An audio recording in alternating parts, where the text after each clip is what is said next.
की तैयारी कर रहे हैं। देखिए, जो बात है वो जनरली है कि अगर आप अभी से अगर आप तैयारी करेंगे, अगर आप सोचिए कि मैं आज से तैयारी करूंगा और आप सोचे कि सिलेक्शन हो जाएगा, तो देखो ये असंभव बात है। सीधी सी बात बोले तो, बात समझ में आ रही ना? थोड़ी कड़वी लग रही होगी, लग रही है ना? क्यों नहीं? जो अगर ये बहुत सारे आप जानते हैं, ये इलाहाबाद है। अभी कल नोटिफिकेशन आया सीजल का, तो कुछ की नींद अभी खुली होगी कि यार नोटिफिकेशन आ गया है। फिर क्या होगा कि वो जाकर के फॉर्म अप्लाई कर देंगे, मतलब आज उनका फॉर्म अप्लाई हो जाएगा जिनकी नींद अभी खुली होगी, और फिर इसके बाद फिर सो जाएंगे वो। और जानते हो कब उठेंगे? जब 1 महीना बचेगा। जब 1 महीना बचेगा वो तब उठेंगे, और फिर रोना रोते हैं कि एसएससी ने मुझे लूट लिया है। हो गया सर, थैंक यू। तो फिर ये रोना रोते हैं कि एसएससी ने मुझे लूट लिया है। तो देखो, अगर सिलेक्शन चाहिए तो आपको मतलब ये है कि ऐसा तो है नहीं कि 2022 में वैकेंसी आई, 23 में नहीं आएगी। 23 में भी वैकेंसी आएगी, बट करना आपको केवल इतना है। हाँ, 23 की वैकेंसी कब आएगी शायद भूल गया, कब बताया था मैंने आपको? जून में नहीं, जून में नहीं आएंगे, मैंने आपको बताया था मई। हाँ, मई लास्ट या जून फर्स्ट। चलिए मैं आज फिर कंफर्म कर लूंगा, और कंफर्म करके मैं आपको जानकारी दे दूंगा कि कब वैकेंसी अगेन आएगी। 2023 में अगेन आपकी वैकेंसी आएगी और अगेन एग्जाम होगा। तो आप सभी मतलब ये है कि अगर इस बार ना हो सिलेक्शन तो परेशान नहीं होना है। अगर सिलेक्शन चाहिए तो केवल एक एसएससी ही है जो आपको सिलेक्शन दे सकता है। बाकी आपको हर जगह वीर ही होना पड़ेगा, इस बात को समझ लेना। हाँ, एसएससी में वीर नहीं आप लोग होंगे, सब कायर ही बने रहेंगे। अब आपको क्या पसंद है वो आप जाने। अच्छा, जानकारी आप सभी को मिल गई थी, क्लास चलने वाली है। चलो, बहुत अच्छी बात है। तो स्टार्ट किया जाए। वीडियो हमने लाइव भी कर दिया है ताकि कुछ बच्चे कह रहे थे पढ़ पाए हम लोग। क्या हुआ? तो ठीक है, आप भी घर चले जाइए, घर में बैठ करके पढ़िएगा। लाइव पढ़ना और क्लास में आके पढ़ना धरती आसमान का अंतर होता है, पता है ना? जो बातें क्लास में समझ में आ जाती हैं वो बातें लाइव में समझ में कभी नहीं आती हैं। लाइव तो पढ़ना आजकल के कुछ युवाओं का ट्रेंड हो गया है कि मुझे लाइव पढ़ना है। बहुत कुछ कर लेंगे, कुछ भी नहीं कर पाएंगे। चलो, आज कितने बजे तक क्लास चलेगी देखते हैं। क्या हुआ? 9 बजे तक चलेगी।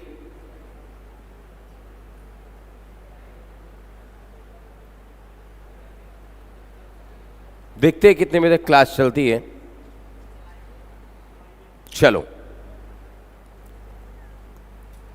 क्वेश्चन नंबर 1 पे आ जा। देखो, करना क्या है, लिखना नहीं है, लिखना है सेकंड टाइम में। मतलब ये है कि एक बार जब मैं पढ़ा लूं कम से कम 50, फिर आपको लिखना है, बस अभी समझना है इडियम्स को। और नेक्स्ट संडे क्या होगा? फ्रेजल वर्ब,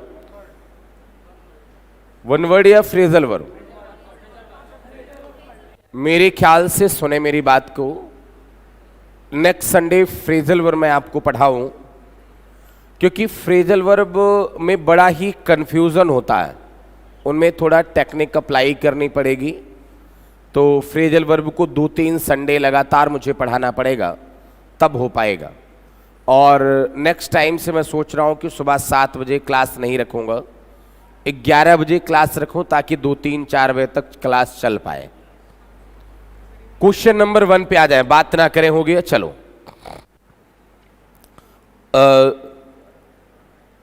भैया जो बच्चे ऑनलाइन हैं, बच्चों आप लोग केवल ऑनलाइन पढ़ लें, और अगर कोई दिक्कत होगी तो बताइएगा। सर ऑनलाइन मैंने मैथ का परचेज किया है। अच्छा कोई बात नहीं, अच्छी बात है, इंग्लिश का भी कर लो। चलो बात ना करें, idioms and phrases. Question number 1 देखिए क्या लिखा गया है, to turn over a new leaf. बस समझना है, लिखना है ही नहीं, कॉपी रख दो, अभी 50 हो जाएंगे फिर मैं कहूंगा लिख लीजिए। और लिखना कैसे, क्या क्या लिखना है वो मैं आपको बता दूंगा, क्योंकि जितनी बातें यहां पे डाल सको वो सबसे ज्यादा बेहतर है। तो कई बार इडियम्स, इसमें सभी इडियम्स कई बार पूछे गए और सारे इडियम्स RS अग्रवाल के हैं। ज्यादातर क्वेश्चन आपको वहीं से पूछे जाते हैं, उसमें टोटल 500 इडियम्स है। तो मेरा टारगेट है कि वो 500 इडियम्स मैं आपको पढ़ा दूं, बड़े इंपॉर्टेंट इडियम्स हैं वो। तो क्वेश्चन नंबर 1 है क्या, to turn over a new leaf. अब ये बताएं, टर्न कहने का सेंस क्या होता है, बदलना। ओवर अ न्यू लीफ मतलब नई पत्तियों का आ जाना। अब आप ये बताएं कि जैसे आपने पेड़ों में देखा होगा कि क्या होता है, पुरानी पत्तियां जैसे ही गिर जाती हैं, कुछ टेक्निक्स अप्लाई कर रहे हैं, उन सभी चीज़ों को, टेक्निक को समझना है और वैसे ही लर्न रखना आपको। हमने कहा पुरानी पत्तियां जैसे गिर जाती हैं और पुरानी पत्तियां गिरने के बाद आप देखते हैं उसमें नई पत्तियों का जन्म हो जाता है। मतलब ये कि क्या उन नई पत्तियों का नया जन्म हुआ है या नहीं। तो आप कहेंगे sir to turn over a new leaf मतलब क्या, पुरानी पत्तियों का चले जाना और नई पत्तियों का आ जाना। To turn over a new leaf हो जाना कहने का मतलब क्या, नया जीवन प्रारंभ करना। लिखना अभी नहीं है, नया जीवन प्रारंभ करना। तो to turn over a new leaf क्या हो जाएगा, नया जीव, बोलते हुए चलना है। To turn over a new leaf का मतलब क्या हो जाएगा, नया जीवन प्रारंभ करना। तो क्या लिखेंगे, to change completely one's course of action, मतलब अपने क्रिया विधि को पूरी तरीके से बदल देना। To shift attention to new problems, यानी अपना ध्यान नई समस्या की ओर लगा देना। After having studied the old ones thoroughly, यानी पुरानी वाली समस्या को पूरी तरीके से स्टडी करने के बाद नई वाली समस्या की तरफ अपने ध्यान को लगा देना। To cover up one's fault by wearing new mask, यानी नया मुखौटा पहन करके अपनी गलतियों को ढकना। और to change the old habits and adopt a new ones, पुरानी आदत को त्याग देना और नई आदत को अपनाना। नई आदत को अपनाना, बोले आंसर कौन सा हो जाना चाहिए। क्या आंसर नंबर 4 सभी को समझ में आ गया, very good very good. Next question देखें आप सभी, question number 2, a fair crack of the whip। अब आप ये बताएं, whip कहने का सेंस क्या होता है, चाबुक या मिठाई, दोनों चीज कहा जाता है। क्रैक, क्रैक यानी क्या, तोड़ना कहा जाता है। क्रैक ये बात सभी को पता होगी। तो अ fair crack of the whip। अब आप ये बताएं, यहां पे whip का मतलब चाबुक नहीं, यहां पे एक चांद समझेंगे, मतलब मिठाई। और जहां पर मिठाई मिल रही मतलब एक अच्छा अवसर है। तो अ fair crack of the whip, जहां पर मिठाई खाने को मिले, आप कहेंगे क्या, अ fair crack of the whip कहने का सेंस क्या, सही मौका। सही मौका क्या लिखेंगे, ऑप्शन सीवियर पनिशमेंट। अब सीवियर का मतलब होता है स्ट्रिक्ट, बड़ा ही कठोर वाला दंड। फिर लिखा गया अ गुड चेक, एक अच्छा नियंत्रण। चेक मतलब नियंत्रण भी होता है, control. A period of importance मतलब महत्व का समय। और फेलियर ऑफ एडमिनिस्ट्रेशन, प्रशासन की असफलता। आप ये बताएं आंसर कौन सा कहना चाहिए, आंसर मुझे, answer number C, very good. Next question देखें, बस रिकॉल करते हुए चलिएगा ज्यादा से ज्यादा। To talk one's head off. अब आप ये बताएं, बातें ऐसे करना, बातें ऐसे करना कि सब सर के ऊपर से चले जाना। मतलब क्या, कि बातें ऐसे करना सब सर के ऊपर से चले जाना। मतलब ये to talk one's head off मतलब इतनी ज्यादा वो बातें कर गया कुछ समझ में आया ही नहीं। तो to talk one's head off कहने का मतलब क्या, अत्यधिक बातें करना। बहुत ज्यादा बातें करना, तो आप कहेंगे क्या? टू टॉक लाउडली, बहुत लाउडली बात करना। टू टॉक इन विस्पर, फुसफुसाना। विस्पर यानी क्या होता है? फुसफुसाना। फिर टू टॉक टू वन सेल्फ, खुद से बात करना। और टू टॉक एक्सेसिवली, अत्यधिक बातें करना। बोलो आंसर क्या होगा? D. Very good. Next question देखें। To hold something in leash. Leash कहने का मतलब होता है चेन, बांधने वाली चेन। फिर होल्ड यानी पकड़ना। होल्ड यानी क्या? पकड़ना। तो आप ये बताएं, चेन से पकड़ना। चेन से पकड़ना मतलब क्या? किसी को नियंत्रित करना, किसी को बस में करना। तो रेस्ट्रेन, नियंत्रित करना, कंट्रोल। डिसअपॉइंट मतलब क्या? नाखुश करना। डिसमिस, निकाल देना। और डिस्करेज, हतोत्साहित करना। डिस्करेज, हतोत्साहित करना। आंसर बोले क्या होगा? Answer number 1। Very good. फिर देखिए, to play fast and loose. अब देखो क्या होता है जब क्रिकेट खेला जाता है, तो आपने कभी देखा होगा कि हम लोगों के साथ भी ऐसा होता है क्रिकेट खेलते वक्त, कि कोई जो बॉलिंग करने वाला बॉलर है बड़ी तेजी से हाथ को घुमाया, लेकिन बॉलिंग बड़ी धीरे से किया, मतलब to play fast and loose. कहने का इन द सेंस आप ये कह सकते हैं कि to play fast and loose कहने का मतलब ये हो गया कि उसने थोड़ा सा भरोसेमंद वो नहीं है, कभी आसानी से हाथ घुमाता है, बड़ी तेजी से फेंकता है, कभी बड़ी तेजी से हाथ घुमाता और आसानी से फेंकता है, तो उसे कहा जाता है to play fast and loose. कहने का मतलब क्या? गैर भरोसेमंद होना। क्या होना? गैर भरोसेमंद होना। तो लिखेंगे टू ट्रस्ट अदर्स, दूसरों पर भरोसा करना। टू बी अनडिपेंडेबल, गैर भरोसेमंद होना। टू चीट पीपल, लोगों को धोखा देना।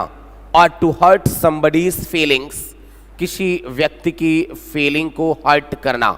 आंसर बोले क्या होगा? Answer number B. To wrangle over an S shadow, यहां पे एस नहीं होना चाहिए था क्योंकि लास्ट में ऐसा है तो केवल एपस्ट्रॉफी लगता है। हमने कहा to wrangle over an S shadow. Wrangle कहने का मतलब क्वेरल। रेंगल का मतलब क्वेरल। एस यानी क्या? गधा। शैडो यानी परछाई। अब आप ये बताएं, पहली बात तो गधा ज्यादा किसी काम में आता है नहीं, और गधे की परछाई को लेकर के लड़ना। पहली बात तो गधा ही किसी काम में नहीं आता और गधे की परछाई को लेकर लड़ना। कहने का मतलब क्या? तुच्छ बातों पर लड़ना। क्या? ज्यादा गधा किसी काम में तो आएगा नहीं, और गधे की परछाई को लेकर के कौन लड़ेगा?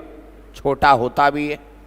तो कहने का मतलब क्या? तुच्छ बातों पर झगड़ा करना। तो क्या लिखेंगे? To wrangle over an S shadow, तुच्छ बातों पर झगड़ा करना। To act in a foolish way, मूर्खतापूर्ण व्यवहार करना। टू क्वेरल ओवर ट्रिफल्स, यानी तुच्छ बातों पर झगड़ा करना। To waste time on petty things, यानी तुच्छ चीजों पर समय बर्बाद करना। टू डू समथिंग फनी, कुछ फनी करना, कुछ मजाकिया करना। आंसर बोलो क्या होगा? B. Very good. All ages, ages का मतलब होता है ये बेचैन। क्या? बेचैन। ऑल एजॉज, एजॉज का सेंसी क्या है? बेचैन। तो ऑल एजॉज कहने का मतलब क्या? बेचैन। बेचैन यानी क्या? एवरीबडी, हर कोई। गलत होगा।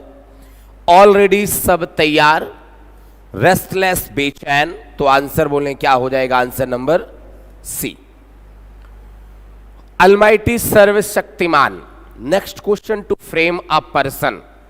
अब टू फ्रेम अ पर्सन क्या? इस बात को समझो कि किसी पर्सन को फ्रेम कर देना। किसी पर्सन को फ्रेम कर देना मतलब ये कि जैसे आप देखते हैं कि अगर कोई व्यक्ति अच्छा है और संगति उसकी बुरी हो गई, अगर कोई पर्सन अच्छा है और उसकी संगति बुरी हो गई, यानी क्या हो गया? टू फ्रेम अ पर्सन हो गया। कहने का सेंस क्या? किसी व्यक्ति को ऐसा बना देना कि कोई व्यक्ति गलत काम करने लगे, उस व्यक्ति को अपराधी बना देना, उस व्यक्ति को अपराधी बना देना, क्या कहेंगे? To frame a person. अब टू फ्रेम अ पर्सन कहने का मतलब क्या हुआ? किसी व्यक्ति को फ्रेम कर देना, किसी व्यक्ति को बना देना। तो आप ये बताएं कि ज्यादातर ऐसा ही होता है कि मतलब अगर आप गलत संगति में हैं तो आप भी क्या हो जाएंगे? गलत ही हो जाएंगे। तो टू फ्रेम अ पर्सन कहने का मतलब क्या होगा? किसी व्यक्ति को अपराधी बना देना। किसी व्यक्ति को अपराधी बना देना कहने का सेंस क्या होगा? To befool someone. किसी व्यक्ति को मूर्ख बनाना नहीं होगा। To make one appear guilty, किसी व्यक्ति को अपराधी बना देना। टू प्रेज समवन, प्रशंसा करना। टू अनैरो स्केप, बाल बाल। आंसर बोलें क्या होगा? Answer number V, very good. A close shave. अब सुनो, जो सेविंग की जाती है और सेविंग करने वाला बंदे ने थोड़ा सा अपना बल लगा दिया, मतलब थोड़ा सा ज्यादा, उसको बहुत ही ज्यादा बल लगा दिया। कहने का मतलब ये कि अ क्लोज सेव, जब वो क्या करेगा? जब से दाढ़ी बनाई जाती है तो कैसे? हल्के हाथों से बनाई जाती है, व्यक्ति को लगे ना, थोड़ा सा फोर्स लगा दिया और आप कटते कटते बच गए। अ क्लोज सेव या फिर a close call. A close save कहें या फिर अ क्लोज कॉल, तो आप कहेंगे क्या कि अ क्लोज सेव या अ क्लोज कॉल आप कहेंगे क्या? बाल बाल बचना। क्या कहा जाएगा? बाल बाल बचना। अ क्लोज सेव या फिर अ क्लोज कॉल, बाल बाल बचना। क्या कहेंगे? अ लकी स्केप, ये गलत होगा। एक सौभाग्यपूर्ण बच गए, गलत होगा। अ क्लीन सेव, पूरी तरीके से सेव कर लेना, ये भी गलत है। अ वेल गाइडेड सीक्रेट, एक सुरक्षित रहस्य। और अ नैरो स्केप, आंसर बोलें क्या होगा? Answer number D. ये सभी इडियम्स एक बार नहीं कई बार पूछे जा चुके हैं, तो याद में रखें। इन्हें अभी आप लिखे नहीं, इन्हें केवल आप समझें कि क्या कहा गया है इनमें और क्या बात की जा रही है इनमें। फिर क्या लिखा गया? To take with a grain of salt और to take with a pinch of salt. अब ये बताएं, to take with a grain of salt या फिर to take with a pinch of salt. तो कहने का मतलब क्या हुआ? To take with a grain of salt, यानी साल्ट का अनाज और साल्ट का पिंच। हमने ये कहा कि इसका मतलब ये होता है to take with a grain of salt या फिर to take with a pinch of salt. कहते हैं आप क्या कि मतलब किसी चीज को टोटल डिसबिलीफ के साथ अपना लेना, किसी भी चीज को मतलब पूर्ण अंधविश्वास के साथ अपना लेना। To take with a pinch of salt या फिर to take with a grain of salt, यानी किसी भी चीज को अंधविश्वास के साथ अपना लेना, मतलब ये है कि है डिसबिलीव, कोई विश्वास नहीं है। जैसे साल्ट होता है, नमक। आप जानते हैं कि नमक के बिना जिंदगी अधूरी है। किसी न किसी रूप में हर चीज में नमक तो चलता ही है। तो कहने का मतलब क्या हुआ? To take with a grain of salt या फिर to take with a pinch of salt, मतलब क्या? To take with a total disbelief, यानी आंसर क्या बना लेना? Answer number B. लिखा गया to take with some reservation, यानी कुछ आरक्षण के साथ। टू टेक होल हार्टेडली, पूरे दिल से लेना, मतलब क्या? किसी व्यक्ति को दिल से अपना लेना। टू टेक सीरियसली, किसी चीज को बहुत ही ज्यादा सीरियसली ले लेना। आंसर बोलें क्या लगाएंगे आप? Answer number B, to keep one's head. अब आप ये बताएं, अपने हेड को क्या रखना? कीप रखना, मतलब ये कि अपने दिमाग को शांत रखना, परेशान ना होना, अपने दिमाग को शांत रखना। तो क्या लिखेंगे? टू कीप वंस हेड, अपने दिमाग को शांत रखना। क्या कहेंगे? To be agile and active. Agile यानी कहने का मतलब एक्टिव ही होता है। निम्बल, ब्रिस्क, फुर्तीला होना, सक्रिय होना। टू कीप काम, शांत रहना। टू थिंक कोहेरेंटली मतलब बड़े ही लॉजिकली तरीके, कोहेरेंटली कहने का मतलब इन a logical way, in a logical वे मतलब बड़े ही तर्क संगत ढंग से सोचना, नन ऑफ दीज नहीं होगा। आंसर बोले क्या होगा? बी। नेक्स्ट क्वेश्चन देखें, टू क्रॉस स्वर्ड्स। अब आप ये बताएं, स्वर्ड यानी क्या? तलवार। क्रॉस यानी क्या? ऐसे करना। और आप ये बताएं कि अगर तलवार आपकी टकरा रही है मतलब क्या है? To fight. टू फाइट होगा। आंसर क्या बना लेना? आंसर नंबर डिफेंड यानी रक्षा करना, समर्थन करना गलत होगा। टू किल और रोब गलत होगा। Next, I snake in the grass. कई बार इडियम पूछा गया। आई स्नेक इन द ग्रास, घास में छुपा हुआ स्नेक। क्या लिखेंगे? घास में छिपा हुआ स्नेक, तो आई स्नेक इन द ग्रास कहेंगे। आप ये बताएं घास में। Thank you. आज संडे है तो कोई पानी रखने भी नहीं आएगा। चलो मैंने ध्यान ही नहीं दिया रखा है कि नहीं रखा है। हाँ, क्या है? अ स्नेक इन द ग्रास। आप ये बताएं ग्रास कहने का सेंस क्या हो गया? घास। स्नेक यानी सांप। अब ये बताएं कि अगर सांप घास में छिपा होता है तो इवन रंग लगभग उसी का होता है, तो हम लोगों को समझ में नहीं आता। मतलब ये कि इसे कहा जाता है हिडन एनिमी। कई बार क्वेश्चन पूछा गया है ये, अ स्नेक इन द ग्रास को क्या कह पाएंगे? हिडन एनिमी या सीक्रेट एनिमी। आंसर क्या लिखेंगे? Answer number 1। अनफॉर्चून हैपनिंग गलत होगा। अनरिकॉग्नाइजेबल डेंजर बिल्कुल ठीक है, ये भी आंसर। अच्छा, ध्यान में रखना ये क्या है कि ये सभी क्वेश्चन आर.एस. अग्रवाल के हैं। आर.एस. अग्रवाल के सभी क्वेश्चंस हैं। तो है क्या कि वो बहुत पुरानी बुक्स हैं। ज्यादातर एरर्स हो गए, इंप्रूवमेंट हो गए, फेलर्स हो गए। जो वर्ड वाले फिलर इस समय जो आते हैं वो सारे फिलर आर.एस. अग्रवाल के हैं। जाकर के चेक कर लेना, उसने वर्ड फिलर को अलग से दे करके ही रखा हुआ है, जाकर के चेक कर लेना। कई बार तो ऐसा हुआ है कि exact close test R S. Agarwal का आया। कई बार ऐसा हुआ कि एग्जैक्ट पैसेज आर.एस. अग्रवाल का आया। मतलब बुक बड़ी ही अच्छी बुक है, ठीक है ना।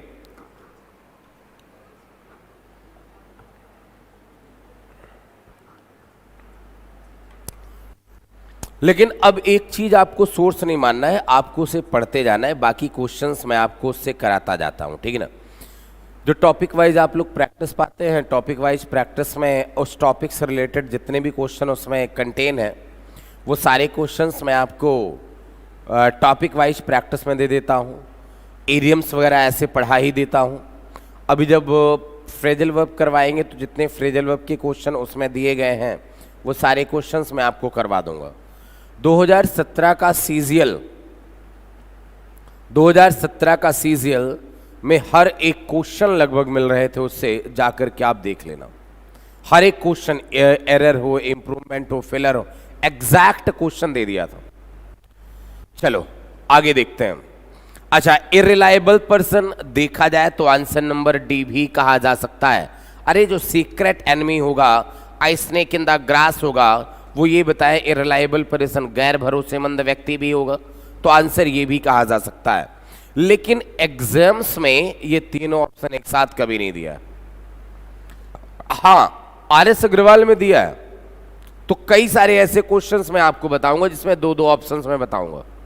एग्जाम में जब भी कभी ये सवाल आया है, और एक बार नहीं 50 बार पूछा गया है, जब भी ये सवाल आया है तो आपने क्या पाया होगा? Hidden enemy.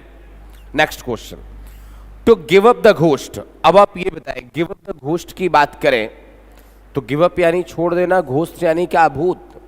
तो आप ये बताएं कि व्यक्ति भूत कब बनता है? जब अपने शरीर को त्याग देता है।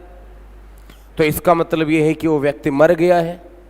इसका मतलब वो व्यक्ति मर गया है, तो गिव अप द घोस्ट कहने का सेंस क्या हो जाएगा? मर जाना। अच्छा, मर जाने के लिए अगर कुछ इडियम्स की और बात करें तो आप ये कह सकते हैं कि pass away, pass on, sleep with the fishes, sleep with the fishes, join the majority और किक द बकेट। ये सभी इडियम्स हैं और ये सभी इडियम्स आपको पूछे गए एग्जाम में हैं और इन सभी का एक ही सेंस है क्या? मर जाना। इन सभी का एक ही सेंस है क्या? मर जाना। तो पास अवे कहें, पास ऑन कहें, स्लीप विद द फिशेस कहें, ज्वाइन द मेजोरिटी कहें, किक द बकेट कहें, इन सभी का एक ही मतलब है गिव द घोस्ट कहें। टू डाई यानी मर जाना। तो टू सफर सहन करना गलत होगा। टू फाइट एविल फोर्सेस बुरी शक्तियों से लड़ना गलत होगा। टू डाई आंसर नंबर क्या बनाना? सी। और टू बिकम रेशनल तार्किक होना गलत होगा। क्वेश्चन नंबर 15 पे आ जाते हैं। हॉब्सन चॉइस, आप ये बताइए इसे कैसे लर्न रखेंगे? तो हॉब्सन्स को रिलेट कर लीजिए हस्बैंड से। आप जानते हैं कि हस्बैंड की चॉइस एक ही होती है, यानी आप इसे स्वीकार करो या आप इसे रिजेक्ट करो, या तो आप इसे एक्सेप्ट करो या फिर आप रिजेक्ट करो। तो इसका मतलब होता है कि ओनली वन चॉइस, एक्सेप्ट और लीव द ऑफर, या तो आप एक्सेप्ट करें या लीव कर दें। तो ऑप्शन चॉइस कहने का मतलब क्या? केवल एक ही विकल्प होना। फीलिंग ऑफ इनसिक्योरिटी गलत होगा। एक्सेप्ट और leave the offer, feeling of strength और एक्सेलेंट चॉइस। आंसर बोले क्या? Answer number B. To be at loggerhead, वैसे लॉगर हेड की बात करें तो लॉगर हेड का मतलब होता है निनी। लॉगर हेड की बात करें अगर हम लोग, तो लॉगर हेड का मतलब होता है मूर्ख। क्या होता है? मूर्ख। इसे कहा जाता है क्या? निनी या निनकॉम्पोप या निनकॉम्पोप। या एक इडियम भी है गॉड्स ऐप, गॉड्स ऐप, और इसे कहा जाता है क्या? मूर्ख कहा जाता है। इसे फूल कहा जाता है। क्या कहा जाता है? मूर्ख। अब आपका क्वेश्चन क्या है? To be at loggerheads. अब ये बताएं कि to be at loggerheads कहने का सेंस क्या होगा? टू डिसएग्री यानी असहमत होना। टू हैव टफ इनकाउंटर, बहुत बड़ी मुठभेड़ होना, बहुत ही ज्यादा कठिन मुठभेड़ होना। To be at enmity or strife यानी संघर्ष होना। टू फेस स्टिफ अपोजिशन, कड़े विरोध का सामना करना। To tax one's mind and body यानी अपने माइंड और बॉडी पर जोर डालना। आंसर बोले क्या हो जाएगा? आंसर नंबर हो जाएगा क्या? बी लगा सकते हैं, डिसएग्री। कई बार ये सारे सवाल पूछे गए, ध्यान में रखना, एक बार नहीं कई बार ये सारे सवाल पूछे गए हैं। To talk through one hat, अब आप ये बताएं केवल अपने हैट के बारे में बातें करते रहना मतलब क्या? मूर्खतापूर्ण बातें करना। टू स्पीक फ्लुएंटली मतलब फ्लुएंटली बोलना, धारा प्रवाह से बोलना। टू टॉक नॉनसेंस मूर्खतापूर्ण बातें करना। टू टॉक विजडम ज्ञान की बातें करना। टू स्पीक एट रैंडम कभी कभार बोल देना, रैंडमली बोल देना। आंसर बोले क्या? B. To snap one's fingers, देखो स्नैप का मतलब वैसे होता है चुटकी बजाना। स्नैप को फोटो लेना भी कहा जाता है। To take a photo, photo खींचना भी कहा जाता है स्नैप। स्नैप यानी सेल्फी लेना, स्नैपशॉट। क्या? स्नैपशॉट सेल्फी लेना भी कहा जाता है ये। तो स्नैप वंस फिंगर्स, स्नैप का सेंस यहां समझिए चुटकी बजाना। चुटकी बजाना मतलब ये। अब ये बताएं टू स्नैप वंस फिंगर्स कहने का सेंस क्या हो जाएगा? कि किसी व्यक्ति की चुटकी बजाना मतलब किसी व्यक्ति का तिरस्कार करना। टू स्नैप वंस फिंगर्स कहने का सेंस क्या होगा? किसी व्यक्ति का तिरस्कार करना। तो अब कहना टू स्पीक अब्रप्टली, अचानक बोल पड़ना। टू एक्सेप्ट इमीडिएटली, किसी चीज को स्वीकार कर लेना, तुरंत स्वीकार कर लेना। टू ग्रैस्प ईगरली मतलब बड़े ही उत्सुकता से समझना, ग्रैस्प यानी अंडरस्टैंड। टू बिकम कंटेम्प्टुअस ऑफ तिरस्कार करना, और टू बी फ्यूरियस नाराज होना, क्रोधित होना। आंसर बोले क्या होगा? आंसर नंबर डी बना लेना। नेक्स्ट क्वेश्चन, अ पाइप ड्रीम, आप ये बताएं पाइप की बात करें तो पाइप कैसी होती? खोखली होती है, पाइप खोखली होती है। और पाइप ड्रीम की बात करें तो आप कहेंगे सर एक ऐसा ड्रीम जो कि डे ड्रीम होगा, रेवेरी होगा। क्या होगा? रेवेरी कहा जाएगा, डे ड्रीम कहा जाएगा। मतलब क्या? दिवा स्वप्न, एक खोखला ड्रीम, एक अव्यवहारिक योजना, उसे पाइप ड्रीम कहा जाता है। तो अ प्लीजेंट ड्रीम एक अच्छा स्वप्न, गलत होगा। अ बैड ड्रीम एक बुरा स्वप्न, गलत होगा। एन इम्प्रैक्टिकेबल प्लान एक अव्यवहारिक योजना, और अ फुलिश आइडिया एक मूर्खतापूर्ण विचार। आंसर बोले क्या? She. Give up the ghost अभी अभी पढ़ाया गया था, टू डाई होता है। टू मेक फॉल्स अपीयरेंस गलत होगा। टू टेरिफाई डराना धमकाना others by acting in suspicious manner, और टू लीव यूजलेस परसूट्स मतलब क्या? बेकार खोजों को छोड़ देना। आंसर बोले क्या? To die. चलो, to have an easy time of it मतलब ये कि बहुत ज्यादा इजी टाइम होना, और किसी के लिए इजी टाइम है मतलब ये कि उसकी जिंदगी बड़ी चैन से गुजर रही है। तो जिंदगी बड़ी चैन से गुजरना, बड़े आराम से गुजरना,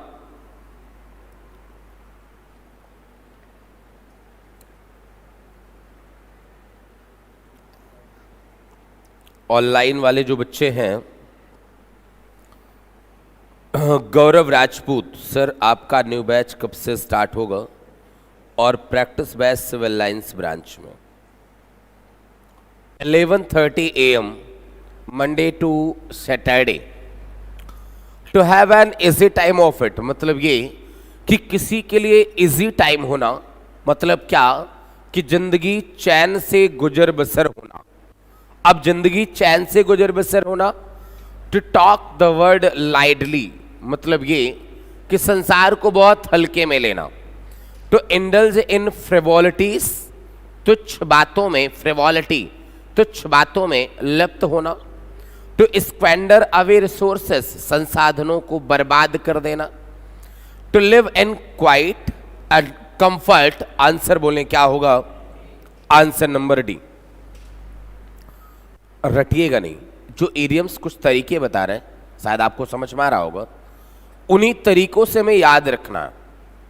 एक बार अभी रिवाइज करवाऊंगा, फिर अगेन आपको फिर लिखना है। To stand oblique stick to one's guns. अब आप ये बताएं कि आप किसी व्यक्ति के गन के सामने खड़े हैं, मतलब ये कि है मुसीबत लेकिन फिर भी आप अड़े हैं। है मुसीबत लेकिन फिर भी आप अड़े हैं। तो स्टैंड कहो या स्टिक कहो, यानी किसी व्यक्ति के गन के सामने खड़े हैं मतलब है मुसीबत लेकिन फिर भी आप अड़े हैं। तो इसका to stand oblique stick to one's guns कहने का मतलब क्या है? मुसीबत लेकिन फिर भी किसी के गन के सामने खड़े हैं, तो मतलब अड़े रहना, दृढ़ बने रहना।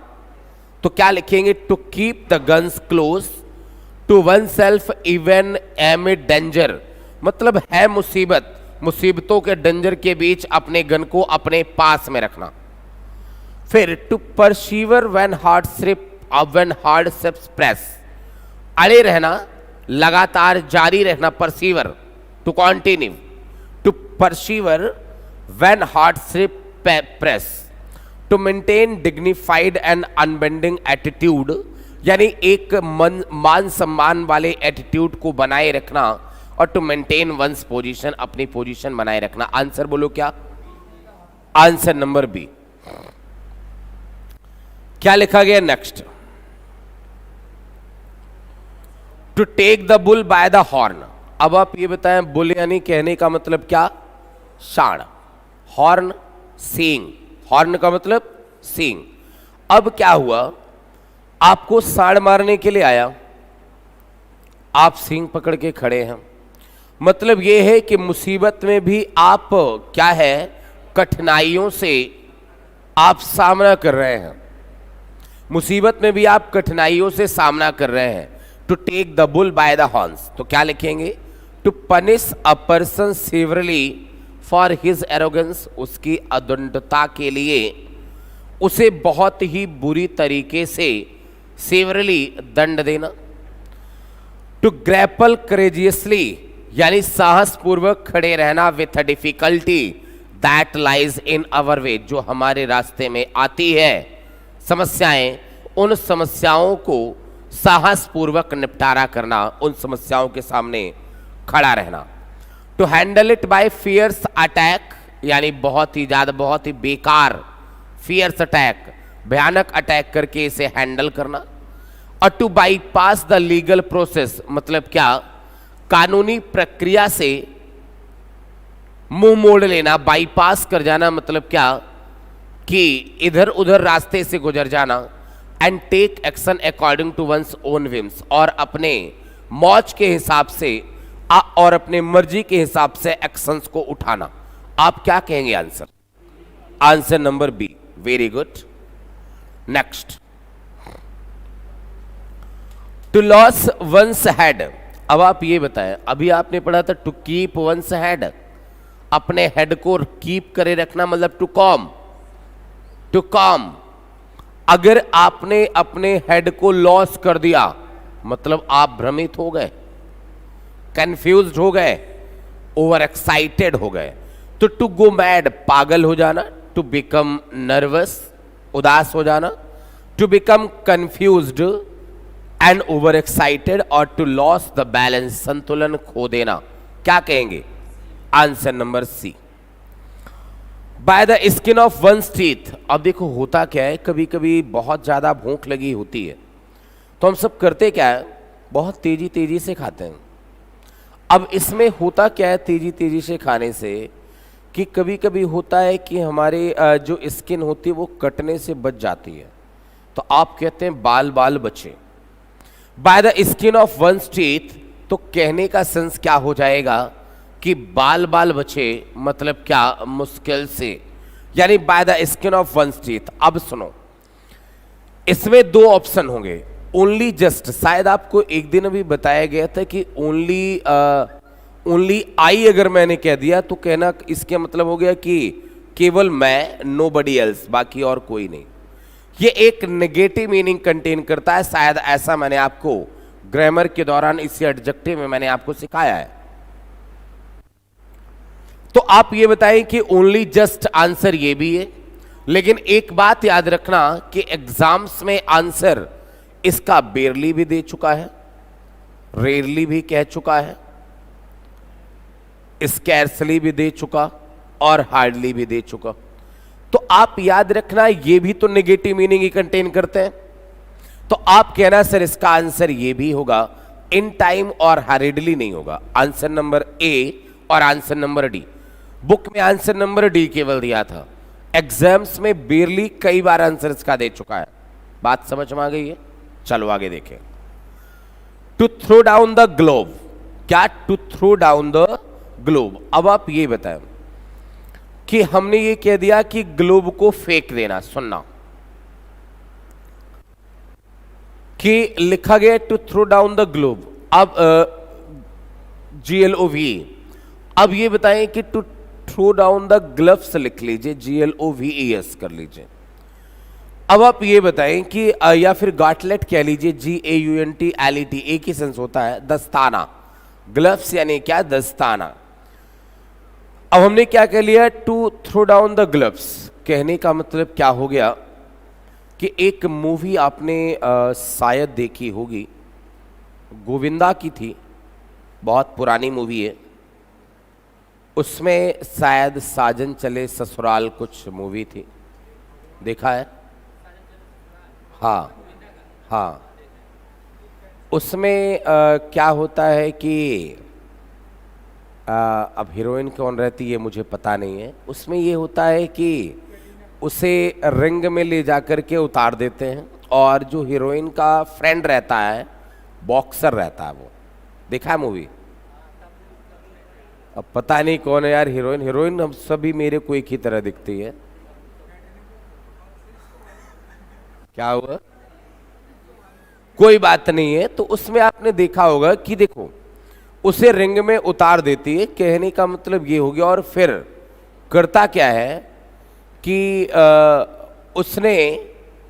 उसे ग्लव्स दे दिया गया, उसकी तरफ ग्लव्स को फेंक दिया गया कि लड़ो। तो मतलब क्या हुआ कि to throw down the gloves कहने का मतलब क्या? चुनौती देना। क्या? चुनौती देना। तो to resort to wrong tactics, एक बात याद रखना, रिसॉर्ट टू अगर कभी गलत कामों में लिप्त होने की बात की जाए तो एक फ्रेजल वर्ब है, लेकिन केवल अकेला रिसॉर्ट वर्ड एक नाउन है और इसका मतलब होता है रेस्टोरेंट। क्या होता है? रेस्टोरेंट। RESTAURANT, इसका मतलब रेस्टोरेंट होता है। बात क्लियर? तो to resort to wrong tactics मतलब क्या कि गलत रणनीति में क्या करना? लेफ्ट होना। To give a challenge, accept defeat, हार स्वीकार करना। फिर एक्सेप्ट डिफीट, हार स्वीकार करना। टू रिजेक्ट द प्राइज, यानी प्राइज को रिजेक्ट करना। आंसर बोले क्या लगा सकते हैं आप सभी? तो आंसर नंबर क्या कह लेना? Give a challenge. क्या? चुनौती देना। फिर लिखा गया टू बी अबियंस। अब ये बताए अबियंस का मतलब होता है दुविधा। क्या होता है? सस्पेंस। अबियंस यानी क्या? एक नाउन है, दुविधा यानी सस्पेंस होता है। तो आप ये बताएं इसका टू बी इन अबियंस कहने का सेंस क्या हो गया? दुविधा में होना। तो टू बी इन ट्रबल, मुसीबत में होना, ये तो होगा नहीं आंसर। फिर आप कहें डुअल माइंडेड, दो दिमाग, और इन अ फाइटिंग मूड कि नहीं अब मुझे लड़ना है, और इन सस्पेंस। आंसर बोलें क्या होगा? Answer number D. क्वेश्चन 28 लिखा गया, ये बताएं कुछ लर्न हो रहा है नहीं हो रहा है? हाँ, ज्यादा एक्सप्लेन नहीं कर रहे हैं किसी को, क्योंकि एक्सप्लेन करने लगे हैं तो 2 घंटे में केवल 20 ही क्वेश्चन होने वाले हैं। ठीक है। तो cast pearls before a swine. अब ये बताएं, कास्ट फेंकना, थ्रो, पल्स यानी क्या? मोती, स्वाइन जंगली सुअर। अब सुनो, हमने क्या कहा कि आप सुअर के सामने मोती भी फेंक दें, जब उसका मूल्य उसे नहीं पता तो क्या जानेगा? अब जैसे ये बताएं, कोई रेलवे की तैयारी करता है तो वो अंग्रेजी का महत्व तो क्या जाने, वो उसे कहा जाएगा to cast pearls before a swine. मतलब क्या? भैंस के आगे बीन बजाना। क्या कहा जाएगा? मतलब किसी व्यक्ति को एक ऐसी चीज देना जिसका उसका महत्व ही ना पता हो। To cast pearls before a swine, तो लिखना क्या? टू स्पेंड रेकलेसली, मतलब असावधानी पूर्वक, मूर्खता पूर्वक स्पेंड करना, खर्च करना। To spend a lot of money on the upkeep of domestic hogs. Hog यानी सुअर, यानी घरेलू सुअर को पालने में बहुत ही ज्यादा पैसा खर्च करना। To waste money over trifles, यानी तुच्छ चीजों पर पैसा बर्बाद करना। To offer to a person a thing, किसी एक व्यक्ति को ऐसी चीज ऑफर करना which he can not appreciate, जिस व्यक्ति को जो व्यक्ति उस चीज को अप्रिसिएट ना कर पाए, मतलब उस व्यक्ति को उसका महत्व पता नहीं है। आंसर नंबर क्या लगा लेना? आंसर नंबर डी लगा लेना,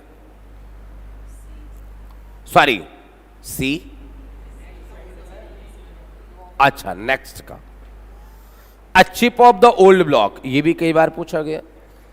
अब देखो चिप वही समझ लो, हालांकि आजकल के समय में तो अब मोबाइल में नहीं लगाई जाती है क्योंकि अच्छा खासा स्टोरेज होने लगा है।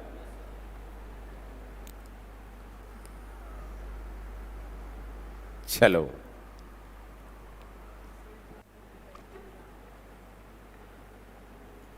मोबाइल में कितना स्टोरेज अब मिलने लगा है? 512 MB GB हाईजेस्ट।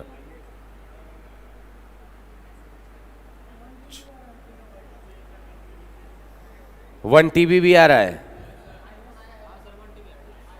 कौन सा?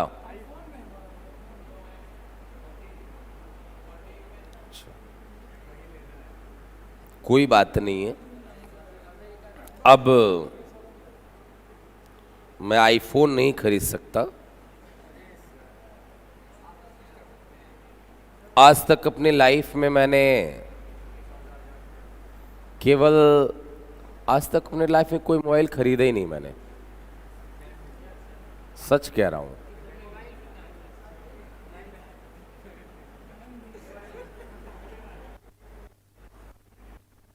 कभी खरीदा ही नहीं।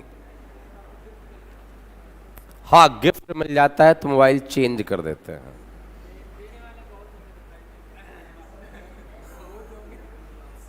कभी ब्रदर से चेंज कर लिया तो कभी वाइफ से चेंज कर लिया, जैसे इस समय करने वाला हूं। उन्होंने अभी खरीदा है सैमसंग A33 5G आया है कोई क्या। अभी कुछ दिन पहले भाई के साथ भाई आए थे तो उनके साथ गई थी, खरीद के लाया। वो अच्छा लग रहा है मेरे को मोबाइल, ठीक है ना।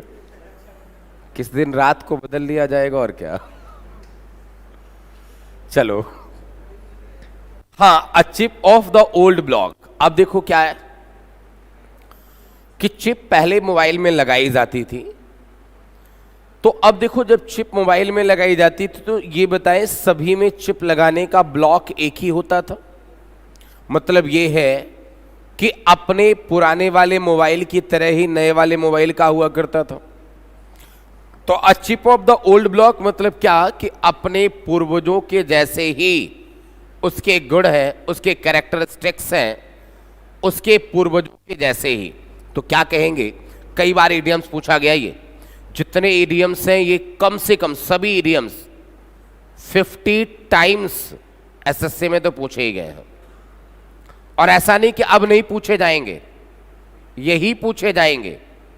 हम लोग कभी कभी ऐसी चीजों के पीछे भागने लगते हैं, कभी कभी एक दो इडियम एक नया मिल गया, तो कभी कभी ऐसी चीजों के पीछे भागने लगते हैं जो मुझे मिल नहीं सकती। अरे एक दो नया मिल गया कोई बात नहीं, मेरी बात को सुनो।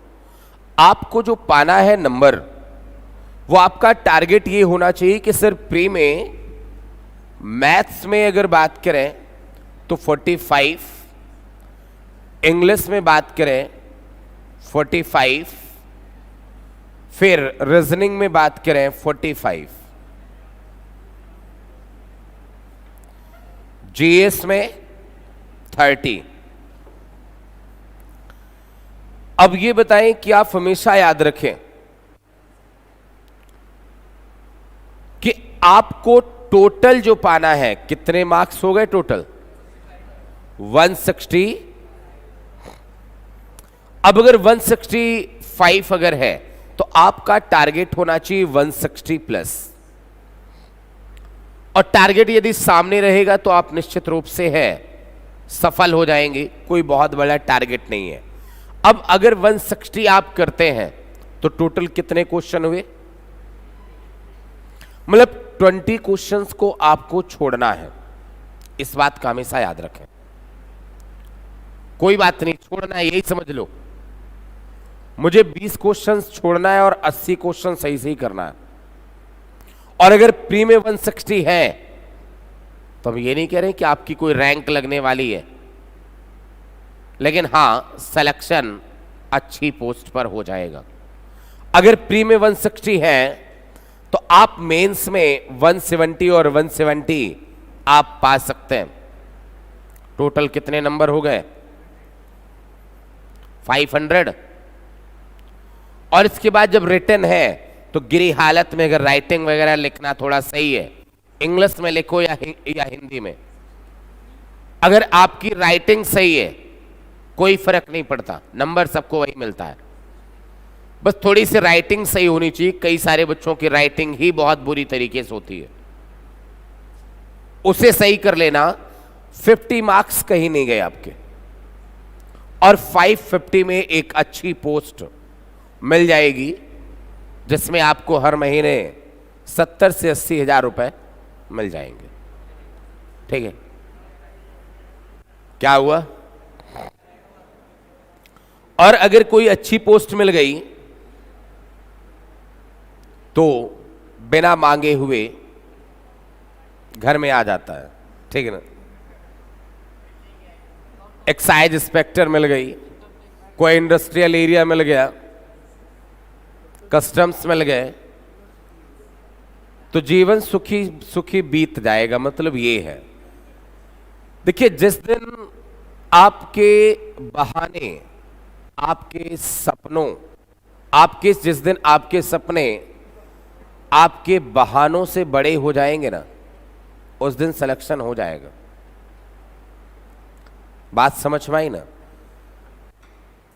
कभी कभी होता है बहाना, जैसे कल मैं आपको ये इडियम्स पढ़ाने के लिए 2 बजे तक, एक मैं 12:30 बजे तक हॉस्पिटल में था, फिर 10 बजे तक पढ़ाया हूँ, तुरंत खाया हूँ, खाने के बाद हॉस्पिटल, 12:30 बजे हॉस्पिटल से आया, लैपटॉप ऑन किया कि सुबह पढ़ाना है, सुबह पढ़ाना है, क्वेश्चन सेट किया, चेक किया, क्वेश्चन को सेट किया पढ़ाने के लिए, 2 बज गए, 2 बजे सोया, अगेन 6 बजे सुबह उठा, कुछ काम बचा हुआ था अगेन किया, ताकि मैं आपको जाकर के पढ़ा पाऊँ। तो यार आज थोड़ा कम सो लीजिए, आने वाले समय में आपके पास सोने के बहुत टाइम मिलेंगे। और एक बात समझ लेना कि एसएससी से बढ़िया मतलब सुकून की नौकरी कुछ है ही नहीं। कई हजार स्टूडेंट हमसे ही पढ़े हुए एसएससी में सब बताते हैं, कई सारे हमारे फ्रेंड्स भी हैं। आपको केवल मंडे टू फ्राइडे जाना है, और वो भी 11 बजे जाना है, 1-2 बजे 3 बजे तक निकाल आना है। कभी कभी होता है चले गए, 1-2 घंटे बैठे चले आए। अब इससे सुकून की नौकरी क्या चाहिए? कई सारे स्टूडेंट तो ये बताए सर, अभी एक लड़का एमटीएस में है, महाराष्ट्र में है, तो उसे केवल वहां पर कोई खदान है, कोई माइन है शायद, उसको केवल देखना है, और चूंकि जहां खदान है वहां पर कोई रूम वगैरह है ही नहीं, तो उसकी ड्यूटी है वहां पे जाके देखना। इस बार सीजल भी निकला हुआ है,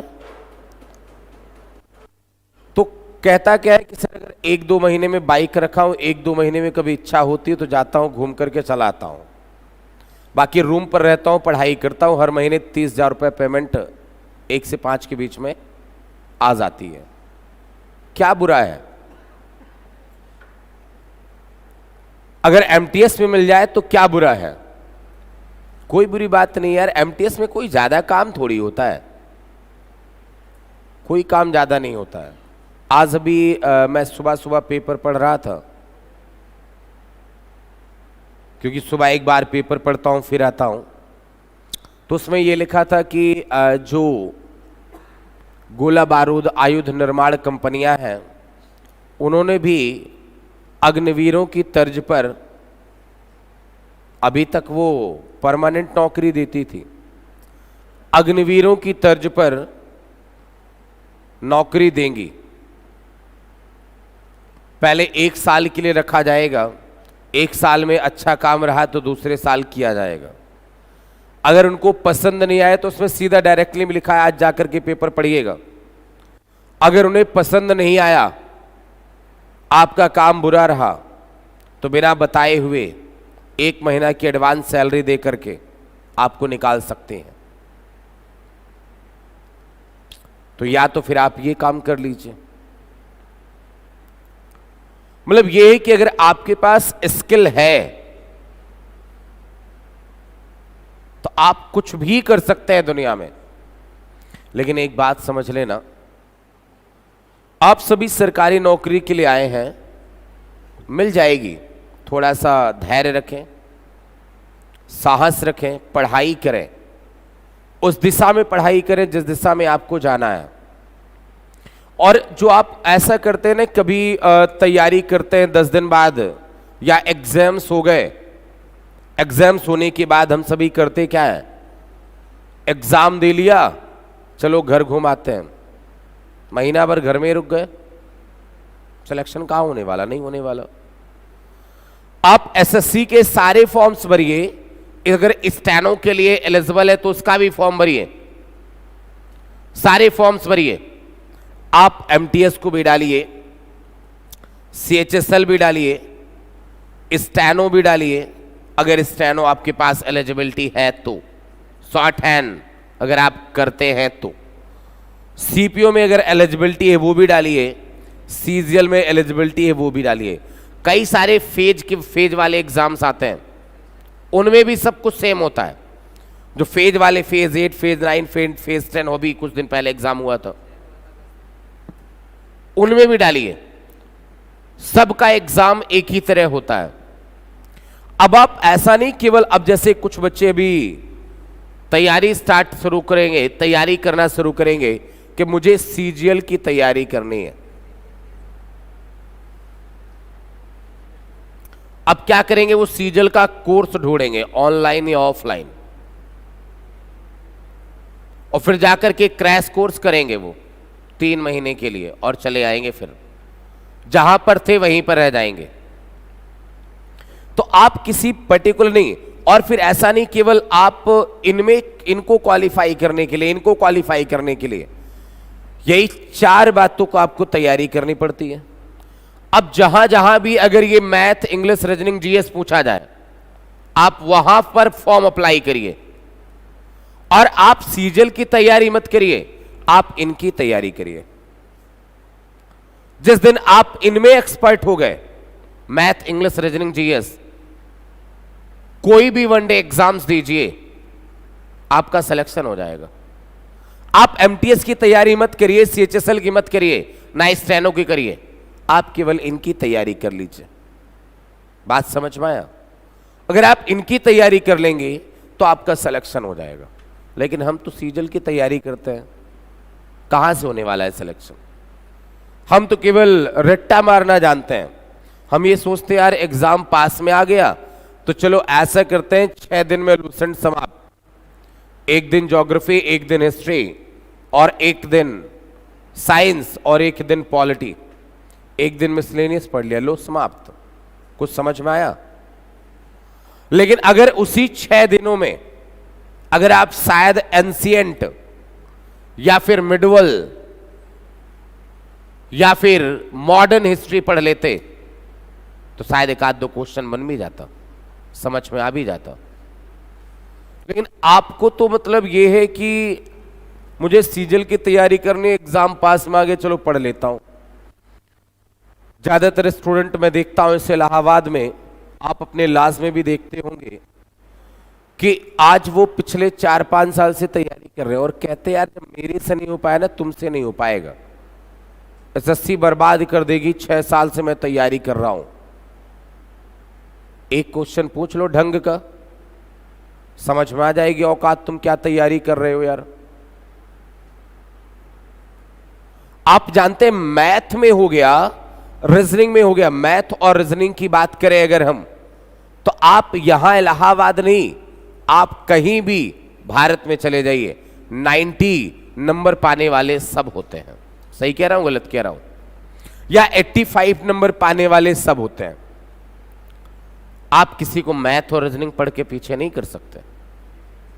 अगर आप किसी को पीछे कर सकते हैं तो क्या, इंग्लिश और जीएस के दम पर कर सकते हैं।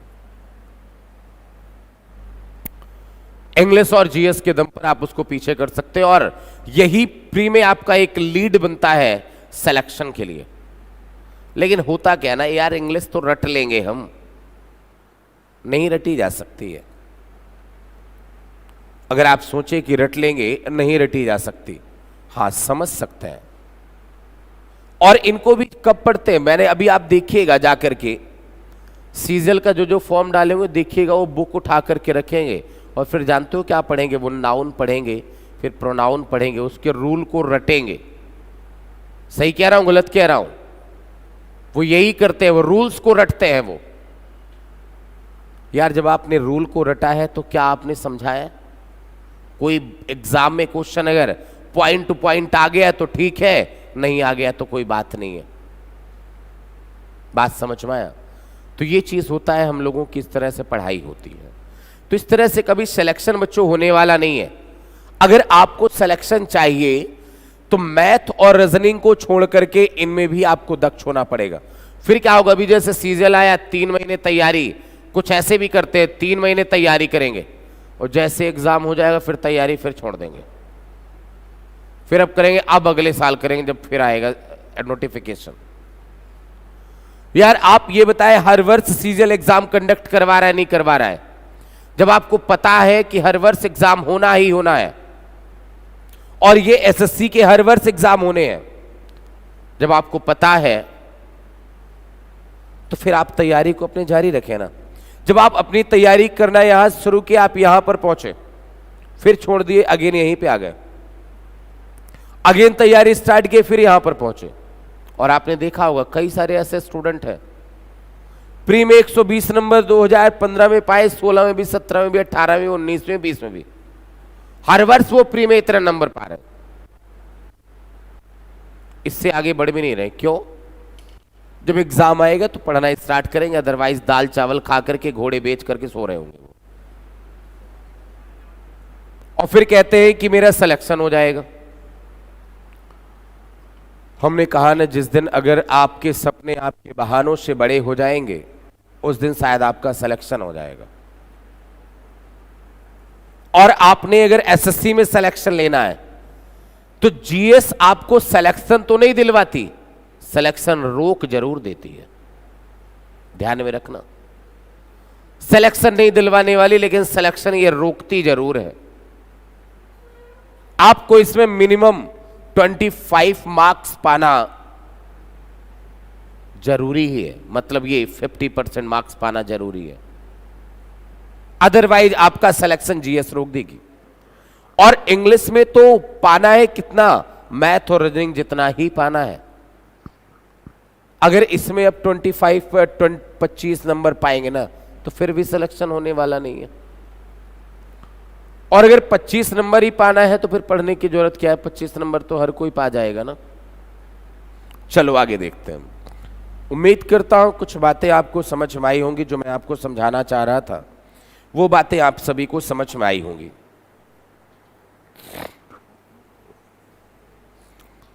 सर मैं बीए सेकंड ईयर में हूं, क्या मैं भी सीजीएल का फॉर्म?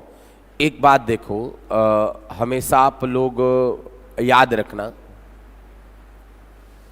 कि अपीयरिंग, जिस एग्जाम को देने से आपको पैसा मिले, उस एग्जाम में कभी अपीयरिंग नहीं मांगता, और जिस एग्जाम को देने से आपको पैसा देना पड़े, उस एग्जाम में अपीयरिंग मांगता है। मेरी बात को समझ में आई? मतलब जैसे एंट्रेंस एग्जाम्स वगैरह होते हैं, उनमें आपको पैसा देना पड़ता है कि पैसा मिलता है? देना पड़ता है। कॉलेजेस में जाके वहां अपीयरिंग मांगता है। और जिस एग्जाम को देने से आपको पैसा मिले, नौकरी मिले, उस एग्जाम में कभी अपीयरिंग नहीं मांगता। तो ऐसे सवाल आप लोग नहीं किया करें।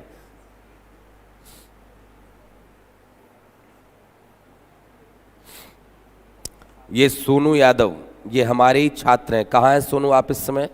ये स्टेनोग्राफर में है, शायद साउथ में है। ये सैटरडे संडे ऑफ होता है ऑफिस। बिल्कुल सही बात, यही तो बताया यार मैंने। चलो अच्छी बात है, कई सारे स्टूडेंट आ जाते हैं। चलो, इनका भी स्टेनोग्राफर में हुआ था। कोरोना लगने ही वाला था कि इनको पोस्टिंग मिल गई थी। तो ये बहुत अच्छा था स्टेनोग्राफर में कि कोरोना लगने से पहले ही मतलब पोस्टिंग मिल जाना बहुत बड़ी बात है। ठीक है ना? चलो आगे देखें। अब ये बताएं, क्वेश्चन नंबर आपका 28 में आंसर नंबर बोलो क्या हो जाएगा? डी। बात समझ में आ गई है? और एसएससी से बढ़िया नौकरी कोई भी नहीं है। यहां पर मैं देखता हूं कई सारे स्टूडेंट होते हैं, स्टेट एग्जाम की तैयारी करते हैं। आप ये बताएं कि स्टेट एग्जाम की तैयारी करना है, यही चीज तो है स्टेट एग्जाम में? नहीं, बताएं। मैथ है, रीजनिंग है, जीएस है, तीन ही चीज तो है। और हिंदी पढ़ना है, 1-2 महीने हिंदी पढ़ लो, और हिंदी में कई सारी चीजें इंग्लिश से रिलेट करके आप कर सकते हो। बोलो, नहीं कर सकते? सिलेक्शन हो जाएगा। हमने कहा कि आपको अगर तैयारी करना है तो आप सीजीएल, सीएचएसएल, स्टेनोग्राफर, लेखपाल, इसकी तैयारी नहीं करें, तैयारी आप इसकी करें। और एक बात ध्यान रखना कि आपके स्टेट एग्जाम में कोई भरोसा होता ही नहीं है। आप बताएं, कोई भरोसा है? मैं अभी कुछ दिन पहले मिला था एक स्टूडेंट से, उसने कहा कि सर मैं यूपीएसआई की तैयारी कर रहा हूं।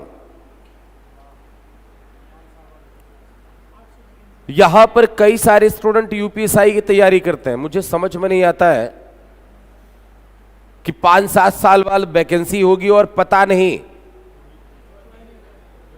तुरंत ज्वाइनिंग हो जाएगी या फिर से कैंसिल हो जाएगी। लेखपाल की तैयारी करते हैं और ये बताएं लेखपाल की तैयारी में है क्या यार, कुछ भी नहीं है। लेकिन फिर भी आप सोचते हैं कि जो चीजें हमारे लिए सरल है मैं उसी को करूं। तो इस बात को आप सभी समझें कि आपको करना क्या है और कैसे करना है। चलो देखो आप क्या लिखा गया, to chip off the block, sorry a chip off the old block. अब समझ में आ गया होगा, मतलब ये कि अपने पूर्वजों के ही जैसे होना। तो क्या लिखेंगे, a piece of wood an old friend characteristics of one's ancestors a good bargain. Answer number C. To smell a rat. अब आप ये बताएं, आपने रेटिसाइड रख दिया, चूहे मारने की दवा, पॉइजन, और कहीं जाकर के किसी किनारे में मर गया, तो कहते ना कुछ महक तो आ रही, मतलब कुछ दाल में काला है। तो स्मेल अ रैट कहने का मतलब to suspect that something is fishy. दाल में काला है या फिर पूरी दाल की दाल काली है, कुछ ना कुछ तो है, स्मेल अ रैट उसे कहा जाता है।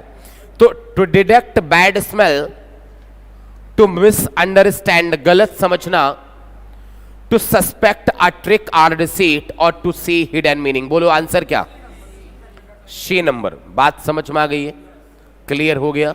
चलो ये जो टेस्ट होता है कौन सा, पेट का, इसमें नहीं कराया जाए ना, इसमें तुम्हें पढ़ाना है। 10 बजे तक तो पढ़ ही सकते हैं आप लोग, इसमें पढ़ाना है तो टेस्ट किसी दूसरे में करवा लिया जाए ना। हाँ पीछे हॉल बहुत, संडे है हॉल सभी खाली है, शायद 10 बजे से वसीम सर की क्लास है, 9 बजे से कुशल सर की है, 10 बजे से वसीम सर की शायद इंग्लिश मीडियम में क्लास है। मैसेज तो आया था यार, आज सिविल लाइंस ब्रांच पर 9 बजे से क्लॉक पढ़ाया जाएगा कुशल सर, कोई भी बच्चा आ सकता है, बहुत बेसिक से पढ़ाया जाएगा। अच्छा ये वाला नाम ले लो ना, बेसिक से पढ़ाया जाएगा तो सब आ जाते हैं, कहते ना मुझे बेसिक से सीखना है। इंग्लिश मीडियम बैच में मेंसुरेशन की मिसलेनियस की क्लास नहीं चलेगी, न्यू स्टूडेंट की क्लास चलेगी।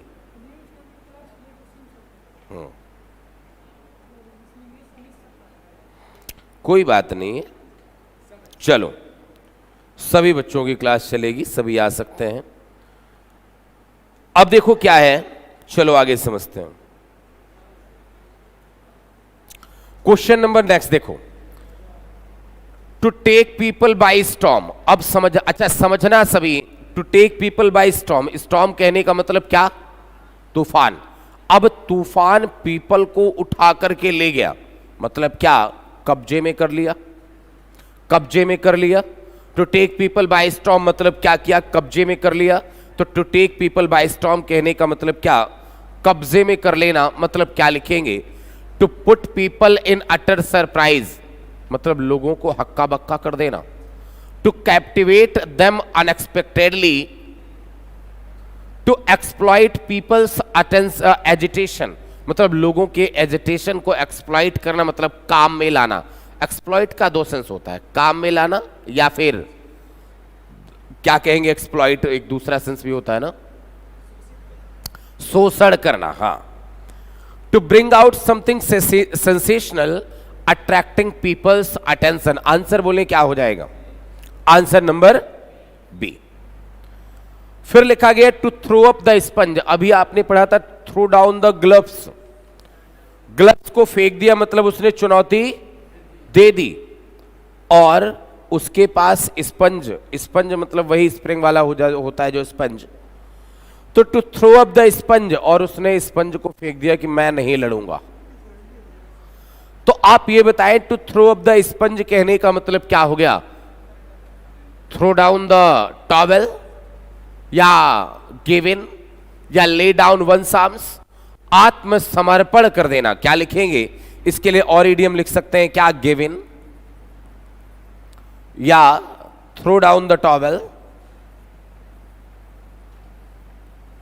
थ्रो डाउन द टॉवेल, या ले डाउन वंस आर्म्स, या ले डाउन वंस आर्म्स। तो अब इसका सेंस क्या हो जाएगा? तो आप कह लेना सर इसका सेंस हो जाएगा आत्मसमर्पण कर देना, यानी to surrender or give up a contest. Answer number क्या? 1। फिर लिखा गया टू ऑफर अ चैलेंज, गलत होगा। टू बिकम अटरली डिसअपॉइंटेड और टू मेंटेन ग्रिट, ग्रिट यानी धैर्य, धैर्य कहा जाता है, patience and enthusiasm until the end. Answer क्या? 1। हार्पॉन की बात करें तो हार्पॉन कहने का सेंस क्या हो जाएगा? बकना, बड़बड़ाना, बिना मतलब का बोलना। तो टू कमेंट गलत होगा, क्रिटिसाइज आलोचना करना। To keep on talking, answer number C, और टू कीप ऑन इंसल्टिंग गलत होगा। Catch somebody on the hop, hop का मतलब ऐसे कूदना होता है, कूदना, कूदना। To catch somebody on the hop कहने का मतलब क्या? कि अचानक कूद पड़ना, मतलब क्या? अचानक उन पे आक्रमण कर देना, मतलब लोगों को हक्का बक्का कर देना। क्या हक्का बक्का कर देना? तो क्या लिखेंगे? To give someone a surprise, to catch somebody off guard, to stand in the way of someone, और to catch somebody suddenly. Answer बोलो क्या? Answer number 1। To spill the beans, अब देखो बीन का मतलब क्या होता है? तो आप कहना सर बीन होता है फली, जैसे मटर की हो गई, एक बोड़ा आता है ना, और स्पिल का मतलब छील देना। तो आप ये बताएं स्पिल द बीन्स, जैसे आप करते क्या है कि अगर उस फली को छील दें तो उसमें पता चल जाता है अंदर कीड़े हैं या फिर सभी दाने सही है। तो इसका मतलब क्या होता है? टू रिवील, उजागर करना, सीक्रेट इंफॉर्मेशन को डाइवल्ज, और उजागर करने के लिए हमने कुछ इडियम और पढ़े हैं। Let the cat out of the bag, याद होगा आप सभी को। फिर हमने पढ़े क्या? Spill the beans, let the cat out of the bag. फिर give the game away, give the game away, या फिर आप कहें क्या? ब्रिंग टू लाइट और कम टू लाइट। उजागर करना, क्या लिखना? उजागर करना। डाइवल्ज कहेंगे, रिवील कहेंगे, डिस्क्लोज कहेंगे, अनमास्क लिखेंगे, अनवील कहेंगे, उजागर करना। To reveal secret information, answer क्या हो जाएगा? Answer number 1। टू मिसबिहेव, अभद्र व्यवहार करना, गलत होगा। टू कीप सीक्रेट्स यानी रहस्य रखना, रहस्य को उजागर करना होता है। रहस्य रखना मतलब कॉन्सील कहा जाता है। टू टॉक इररिलेवेंट मतलब अतर्क संगत, मतलब तर्क संगत बातें ना करना। टू टॉक इररिलेवेंट गलत होगा, आंसर नंबर क्या? 1। To bring one's eggs to a bad market, मतलब ये बताएं अपने अंडों को एक ऐसी जगह पर ले जाना जहां, मतलब एक बैड मार्केट में अंडे ले जाना, मतलब ये कि अपने अंडों को ऐसी जगह पर ले जाना जहां पर सभी हर्बीवोरस है। कौन है? हर्बीवोरस है, मतलब ये शाकाहारी है। तो कहने का मतलब ये कि हमने अंडों को ऐसे मार्केट में ले गए जहां पर सभी क्या थे? शाकाहारी थे।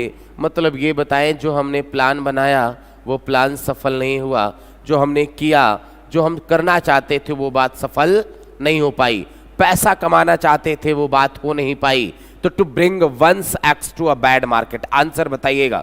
To face a humiliating situation, अपमानजनक स्थिति का सामना करना, गलत होगा।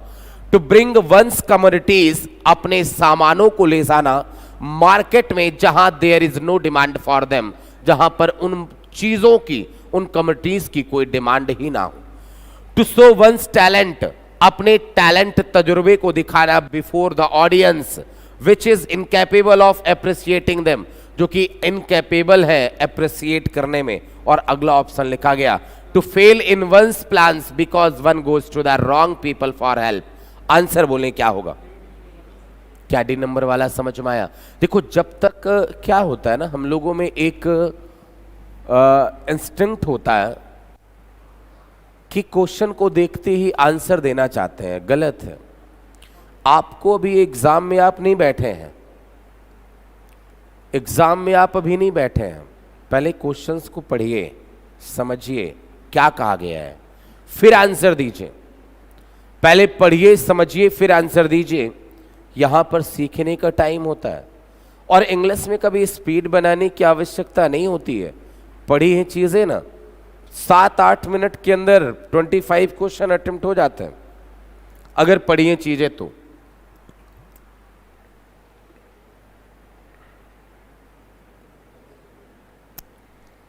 राजा सर मुझे इंग्लिश में कुछ भी नहीं आता है, आप कितने दिन में सिखा देंगे और फीस कितना है?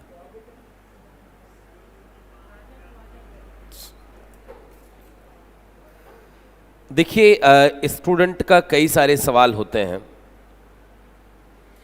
स्टूडेंट का ये सवाल होता है पहला, जो मुझे लगता है नहीं करना चाहिए। पहला सवाल ये होता है, सुनिएगा, कि सर मुझे आप कितने दिन में सिखा देंगे।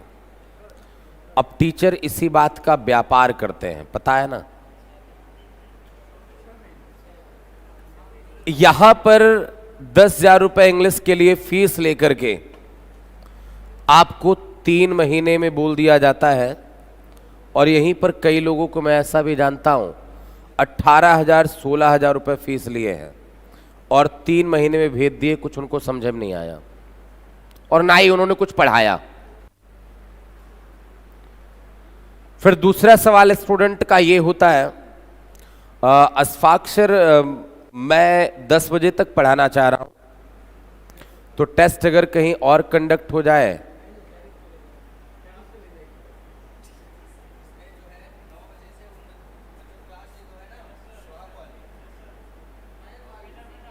क्लॉक किसकी है?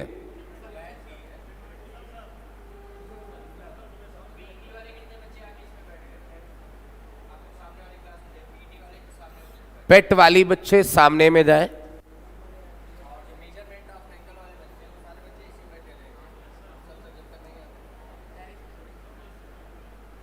किसको पढ़ना है? कोई नहीं है।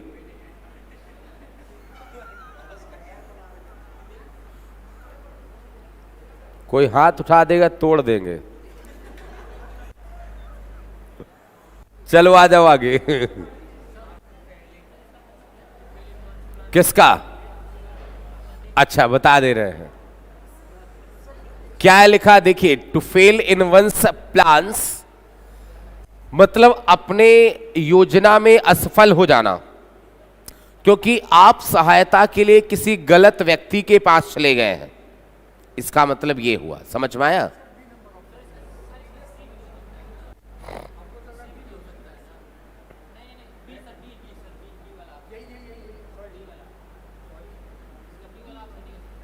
नहीं तो अरे इसका मैं मीनिंग नहीं समझा रहा हूं, मैं आपको क्वेश्चन समझा रहा हूं, रटवा नहीं रहा हूं, समझो आप थोड़ा सा।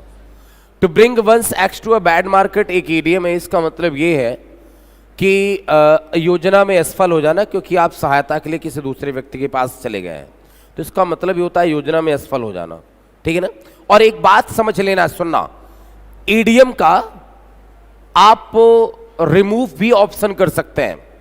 जो ईडियम लिखा है उसका अगर एग्जैक्ट मतलब ऑप्शंस में दिए हैं तो कहना सर वो आंसर कभी नहीं होगा।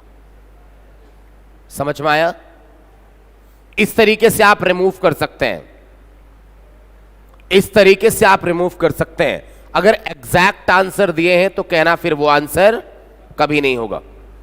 चलो फिर आगे आ जाए question, hit below the belt. अब आप ये बताएं, जूडो कराटे के बारे में शायद कुछ जानते होंगे आप लोग। जूडो कराटे में क्या होता है कि कमर से नीचे नहीं मारा जाता है, पता होगा शायद रूल्स। तो अब ये बताए हिट बिलो द बेल्ट, यानी बेल्ट एक बंधी होती है जूडो कराटे में, देखा होगा आप लोगों ने, उस बेल्ट से नीचे नहीं मारा जाता। अगर आपने मार दिया मतलब आपने गलत किया है, आपको दंड मिलेगा, आप दंड के भागीदार होंगे। तो to hit below the belt कहने का मतलब क्या हो गया कि बेल्ट के नीचे मारना मतलब क्या, अनुचित साधन का प्रयोग करना। तो अब क्या कहेंगे, टू वर्क कॉन्फिडेंशियली, यानी कॉन्फिडेंशियली वर्क करना, to harm unfairly, to strike at the exact position और to hit the correct mark. Answer बोले क्या, आंसर नंबर। आप लोगों के अंदर एक बुरी आदत होती है, सर इसका हिंदी बताइए ना। नहीं यार, हिंदी जान के क्या करोगे, ठीक है, हिंदी जान करके क्या करोगे। तो आप समझो, मैं आपको जो समझा रहा हूं, आपके पेपर में कहीं भी हिंदी नहीं रहेगा, ठीक है ना। चलो आगे देखें। तो टू हार्म अनफेयरली मतलब क्या, कि अनुचित तरीके से नुकसान पहुंचा देना। बात क्लियर हो गई है। फिर आगे देखें। To get oblique have cold feet, cold feet. अब ये बताएं, जैसे होता ना कि कोई व्यक्ति अगर अभी मर्डर देख ले तो कहता है यार मेरे पैर तो सुन्न हो गए, कोल्ड फीट हो गया, मेरे पैर तो सुन्न हो गए। मतलब ये है कि मैं बहुत अधिक भयभीत हो गया, तभी तो कहते हैं ना। तो आप कहेंगे क्या, टू रन फॉर लाइफ, जीवन के लिए, जीवन के लिए काम करना। टू रन फॉर लाइफ, जीवन चलाने के लिए काम करना। टू बी अफ्रेड, बिल्कुल ठीक है, आंसर नंबर क्या, बी। टू फॉल सिक, बीमार होना, बीमार होना। और टू बिकम डिस्कॉर्टियस, अभद्र होना। आंसर क्या लगाएंगे, answer number. To take a leap in the dark, आप ये बताएं, डार्क में अपने कदम को रख देना, अंधेरे में अपने कदम को रख देना मतलब बिना सोचा समझा हुआ कदम, बिना सोचा समझा हुआ कदम। तो to take a leap in the dark यानी बिना सोचा समझा हुआ कदम। क्या कहेंगे, to take risk, to hazard oneself, to do a task secretly, और to do a hazardous thing without any idea of the result, यानी रिजल्ट का बिना कोई अनुमान लगाए एक खतरनाक काम करना। मतलब क्या, परिणाम को बिना सोचे एक खतरनाक काम करना। To take a leap in the dark, अंधेरे में कदम रख देना। जैसे होता है ना कि अंधेरे में कदम रख देते हैं, मान लो कि घर में है, अंधेरा है, नीचे सांप था, कदम रख दिया, खा लिया। तो क्या कहेंगे आप उसे, to do to take a leap in the dark. Answer number क्या, D. To give oblique get the word, तो मतलब क्या होगा, to give oblique get the word, to get the awaited यानी जो प्रतीक्षित है उसका इंतजार करना।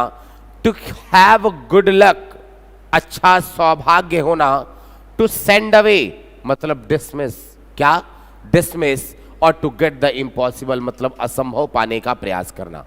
तो आप ये कहना कि टू सेंड अवे, और टू सेंड अवे कहने का मतलब क्या हो जाएगा, to dismiss, to be fired, to be fired.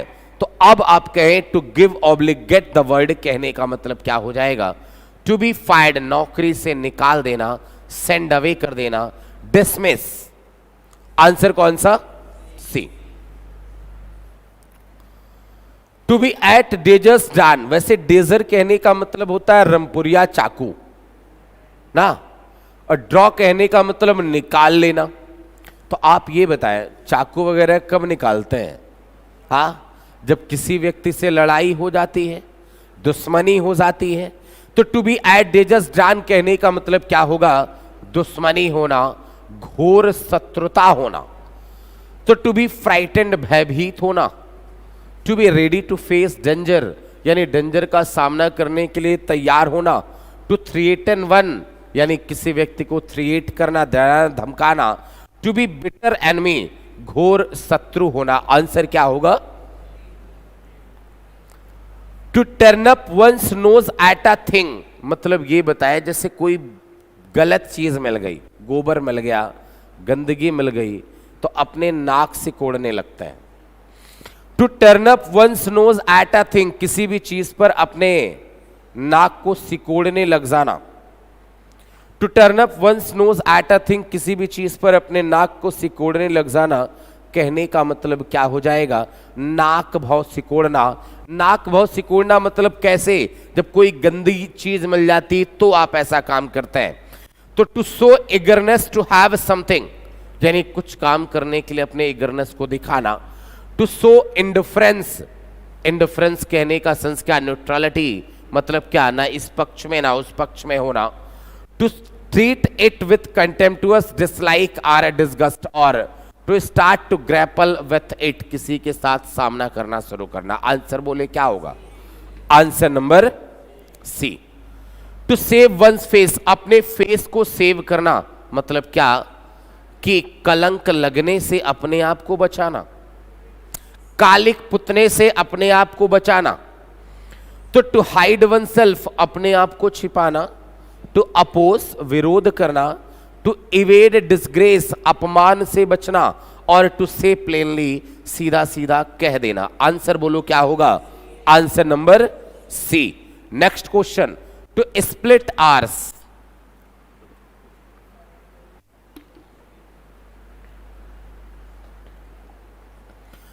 आप स्प्लिट को आप रिलेट करें जीरो आर से। जीरो आर जो संसद में होता है, टाइम क्या होता है उसका?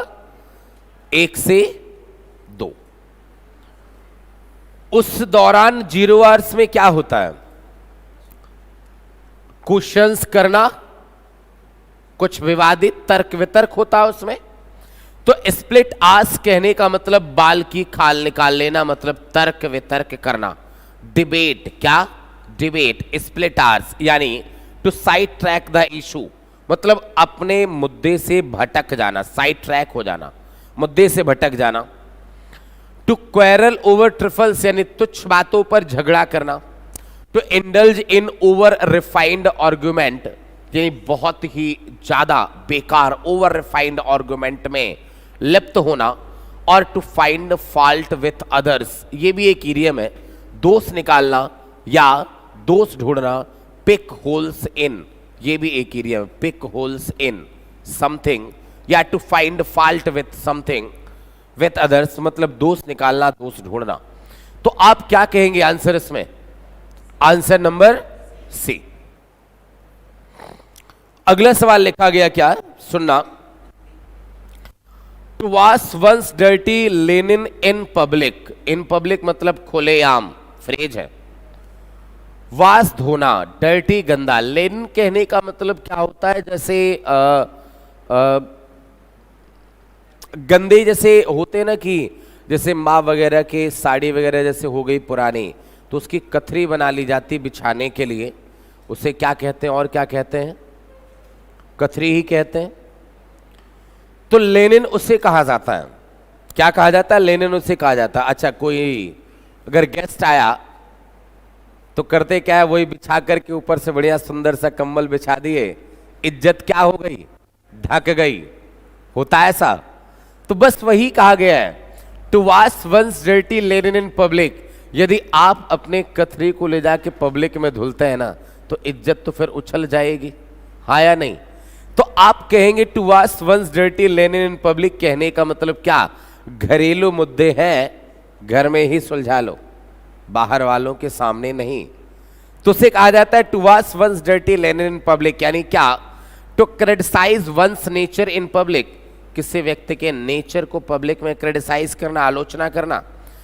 To quarrel in the open, खुले में झगड़ना। To do some ugly work in public, यानी पब्लिक में कुछ अगली वर्क करना, अभद्र काम करना। और to discuss dirty and scandalous matters of personal nature in the presence of strangers. क्या कहेंगे आंसर? क्या बात समझ में आ गई? अ लेडीज मैन मतलब एक ऐसा व्यक्ति जिसे लेडी का साथ पसंद हो, एक ऐसा व्यक्ति जिसे लेडी का साथ पसंद हो, अ लेडीज मैन कहा जाएगा। तो क्या कहेंगे? अ वीमेन टेलर, गलत होगा। A lover of women company, answer number क्या? बी होगा, जिससे वीमेन का कंपनी पसंद हो। और a man working as per a ladies direction, मतलब एक ऐसा व्यक्ति जो लेडी के डायरेक्शन पर काम करे उसे हेन पैक्ड क्या कहा जाता है? हेन पैक्ड कहा जाता है, पता है ना? जोरू का गुलाम सुना होगा वर्ड, बहुत बार सुने हैं, एक्सपीरियंस भी कर लेंगे। चलो नहीं करेंगे, तुम्हारा चेहरा ही बता रहा है।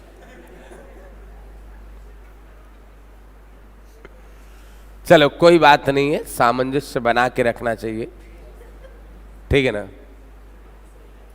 कभी होता रहता है यार ये, ठीक है ना? समझ गया ना? देखो विवाह, एक व्यक्ति ने पूछा विवाह क्या है, व्हाट इज मैरिज? तो एक समझदार व्यक्ति ने बड़ा समझदारीपूर्ण आंसर दिया इसका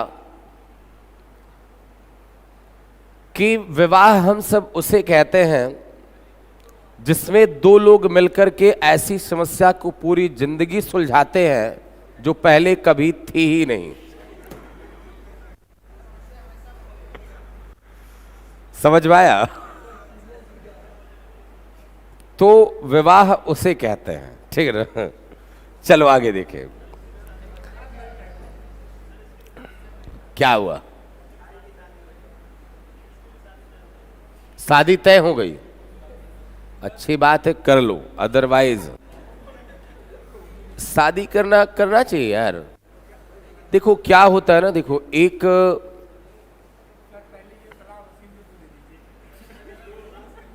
हमारे गुरुजी हैं, हम कैसे सलाह दे दें? हाँ आप लोग दे सकते हैं, ठीक है। गुरुजी कहते हैं कि आप लोगों की समस्याएं देख करके करने का मन ही नहीं करता है। क्या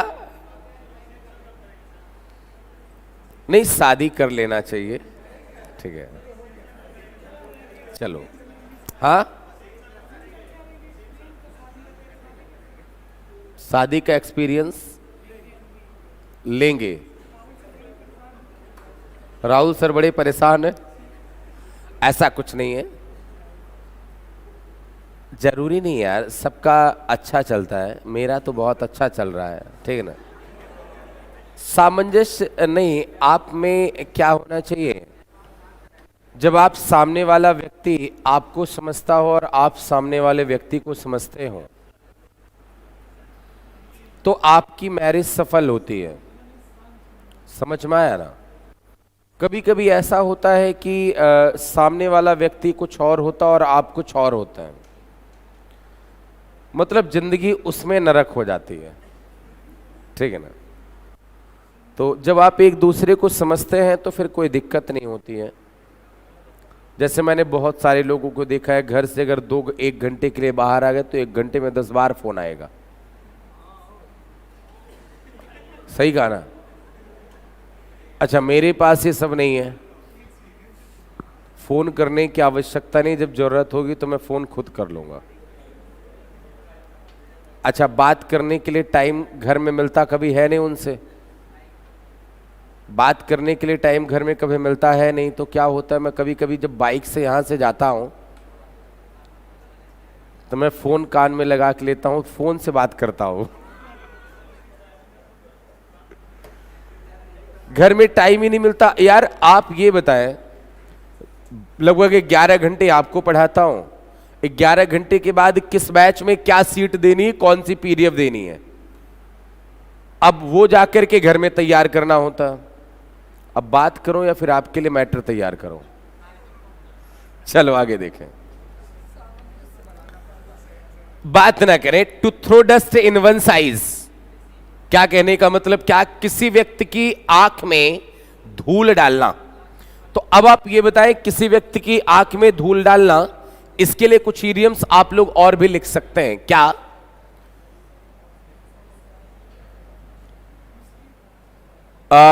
throw dust into one side. चलो पहले आंसर बता देता हूं, नहीं लिख लो।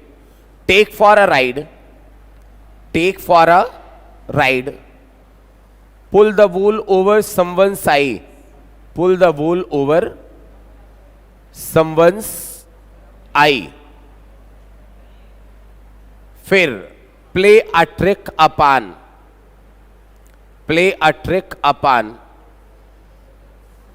Impose upon. खान सर आप सो के उठ गए क्या? बहुत जल्दी उठ गए सो के, क्या हुआ सर?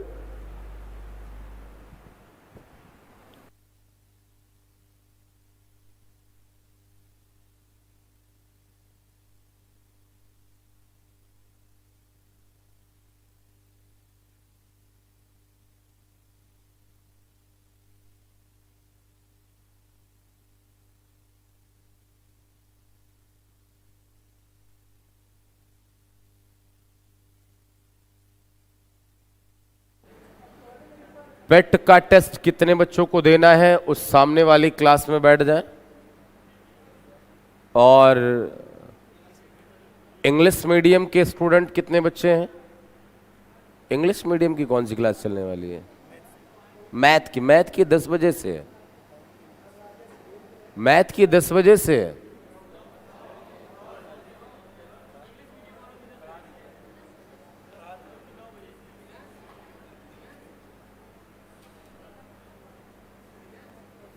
एक मिनट रुकिएगा, मैं बता रहा हूं। ये जो बच्चे आ रहे हैं, आप लोग क्या पढ़ने के लिए आए बच्चों? Measurement of angle. तो मेजरमेंट ऑफ एंगल कितने बजे से चलेगा? कौन सर पढ़ाएंगे? कुशल सर 9 बजे से क्लॉक पढ़ाएंगे।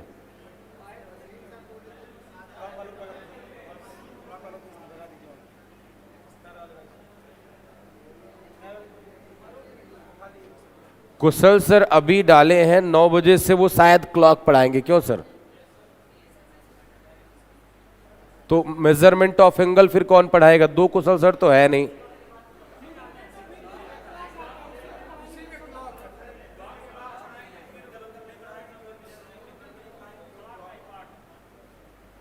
मेजरमेंट ऑफ एंगल क्लॉक में आता है।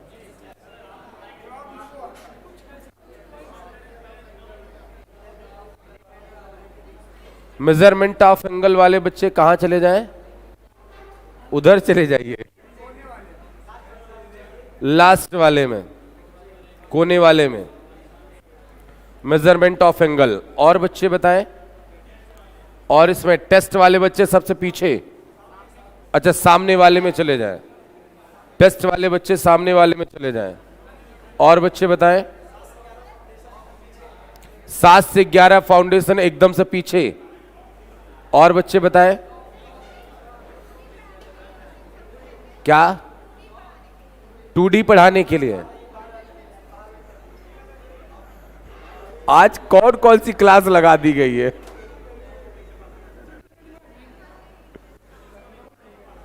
टू डी पढ़ाने के लिए कब वसीम सर बोले थे?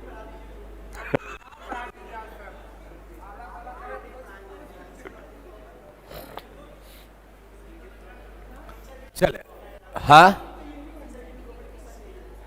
क्यों?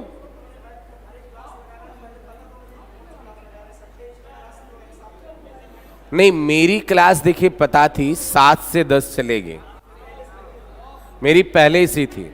और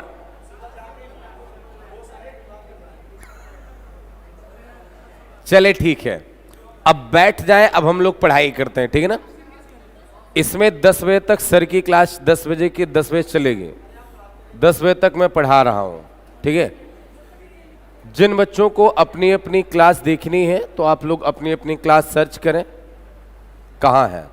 आप क्लॉक पढ़ने वाले थे, आप चले जाइए। अच्छा चलो, देखिए एक बात बताएं, इंग्लिश के बिना कुछ होने वाला है नहीं, इस बात को समझ लेना, हंसो नहीं।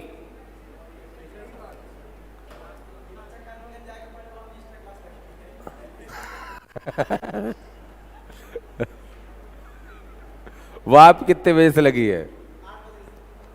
9 बज रहे हैं यहीं पर।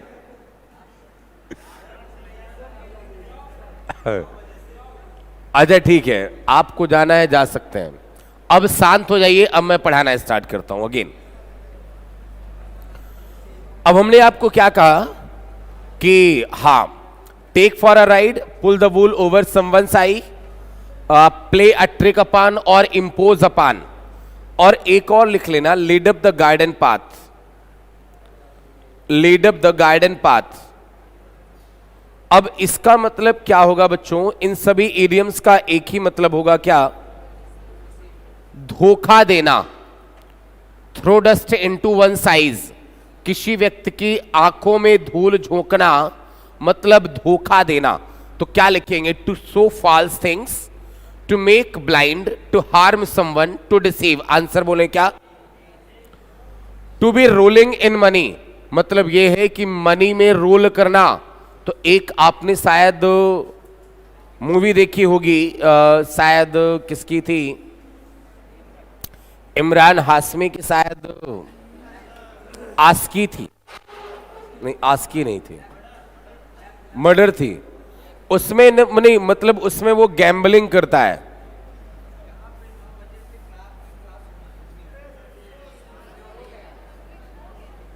क्लॉक की क्लास उसमें होनी है अभी।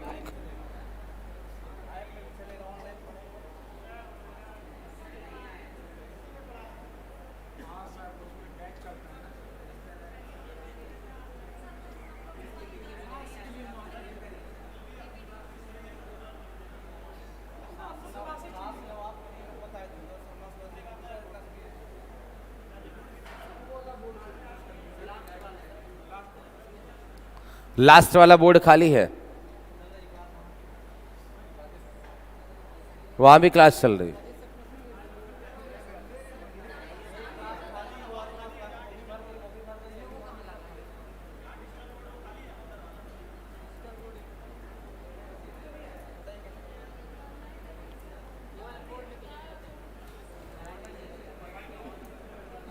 ऐसा करते, सुनो, आज अभी क्लास फिर मैं बंद कर दूं।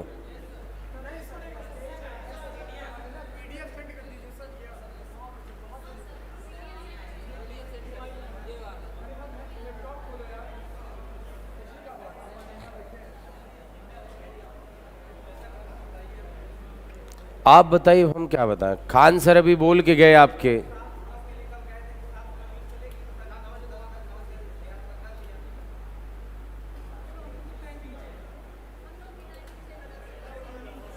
संडे को क्या होता है ना अनिल सर, संडे को जब पढ़ाने आइए तो कम से कम 4 घंटे पढ़ाइए तो फील आता है कि पढ़ाया हो।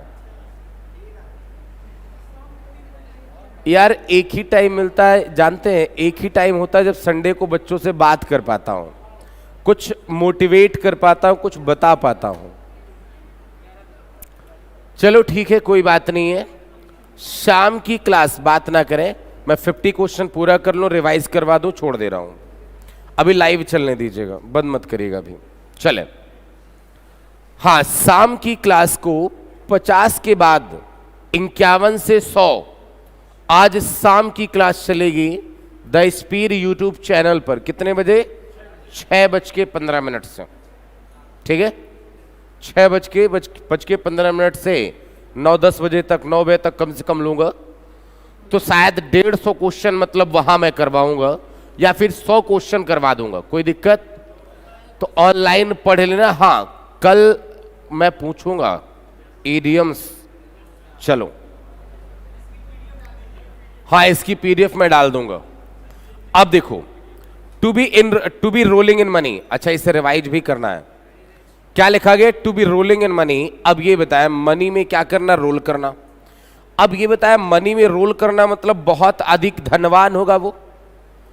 अगर मनी में वो रोल कर रहा है, मनी में लौट रहा है, तो बहुत अधिक क्या होगा? धनवान होगा। तो wasting a lot of money answer नहीं होगा, वेरी रिच लगा लीजिए। बारोइंग मनी लिबरली, ये भी गलत होगा। और spending more than his income, answer number बोलो क्या? B, very rich. बात समझ में आ गई? फिर लिखिए to get into hot water. अब आप ये बताएं, अगर किसी को मैं हॉट वाटर में डाल दूं, अगर किसी को मैं गर्म पानी में डाल दूं, तो गर्म पानी में डालने के बाद वो मुसीबत में पड़ जाएगा। तो क्या लिखेंगे? टू बी इम्पेशेंट, अधैर्य होना, गलत होगा। To suffer a huge financial loss, गलत होगा। To get into trouble और to be in a confused state of mind. Answer बोले क्या? C number. फिर लिखा गया will o the wisp. Will o the wisp को मतलब एनीथिंग विच एल्यूड्स यू, कोई भी ऐसी चीज जो किसी को धोखा दे, छदम करे, डिसेव करे, कोई भी ऐसी चीज जो किसी को धोखा दे। तो विल ओ द विस्प कहने का मतलब anything which eludes or deceives, यानी आंसर नंबर क्या? 1। To act in a foolish way, मूर्खतापूर्ण काम करना, सॉरी चिल्ड्रस वे, बचकानी हरकत करना, और to act in a foolish way, मूर्खतापूर्ण काम करना। और क्या लिखा गया? To have desires unbacked by efforts. Answer number क्या लगाएंगे? Answer number A. बात समझ में आ गई है? रुकेगा, जाइएगा नहीं, अभी रिवाइज करना है, फिर जाइएगा।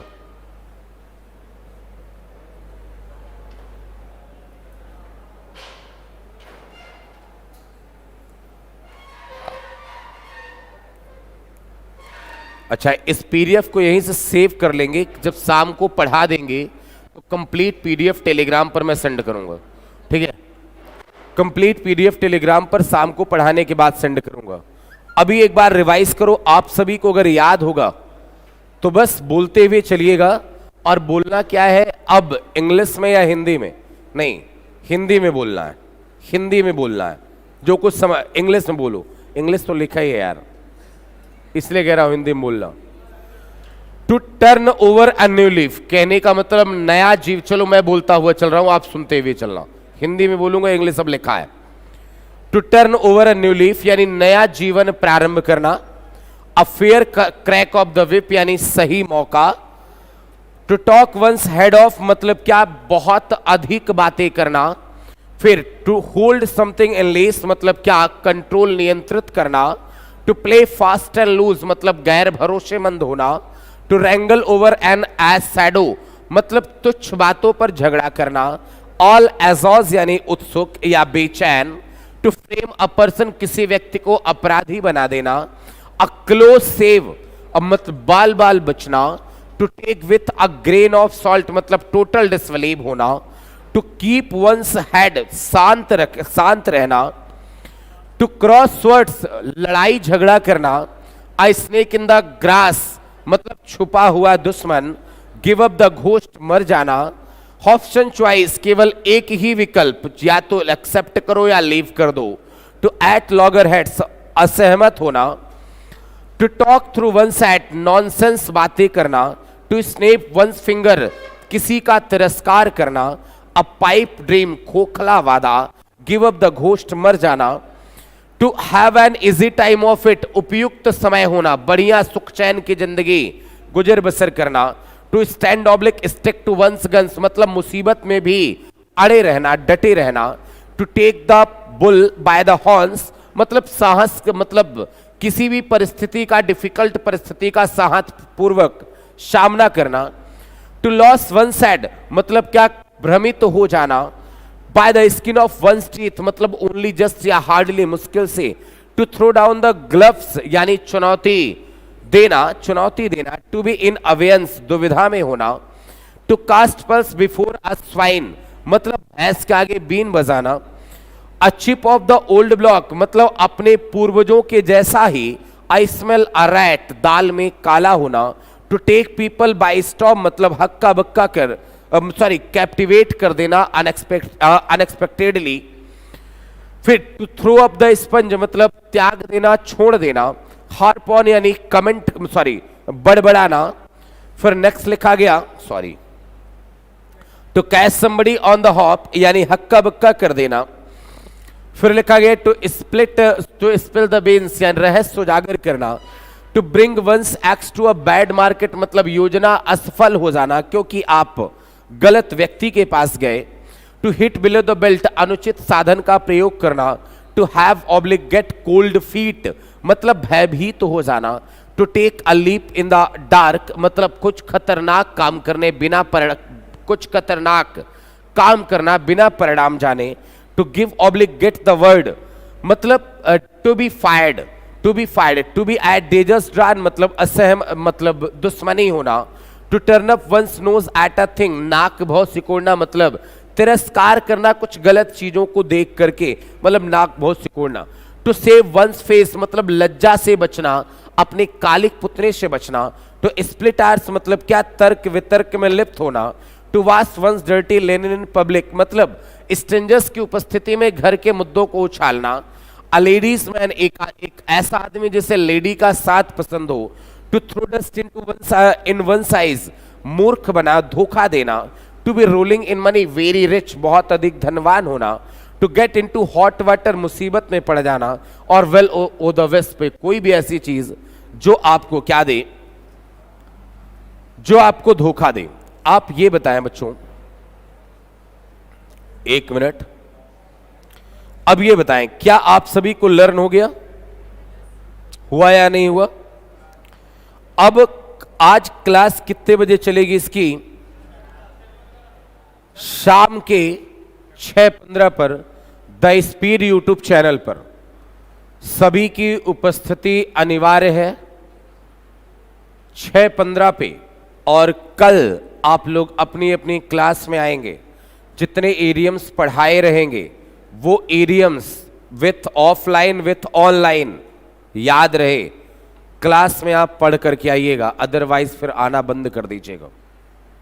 हमने आपको पहले ही कहा ना, जिस दिन आपको सफल होना है यदि, तो अगर आपने अपने बहानों पर काबू पा लिया और आपके बहाने आपके सपनों से बड़े हो गए, तो फिर आप कभी भी सफल नहीं हो सकते। लेकिन आपके सपने बड़े हो गए बहानों से, तो फिर सफलता निश्चित है।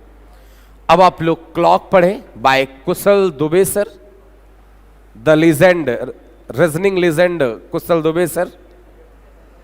और इंग्लिश तो मैंने सोचा था 11-12 भी, अगली बार संडे को क्लास लगाऊंगा तो सुबह 7 से 12, कोई दिक्कत?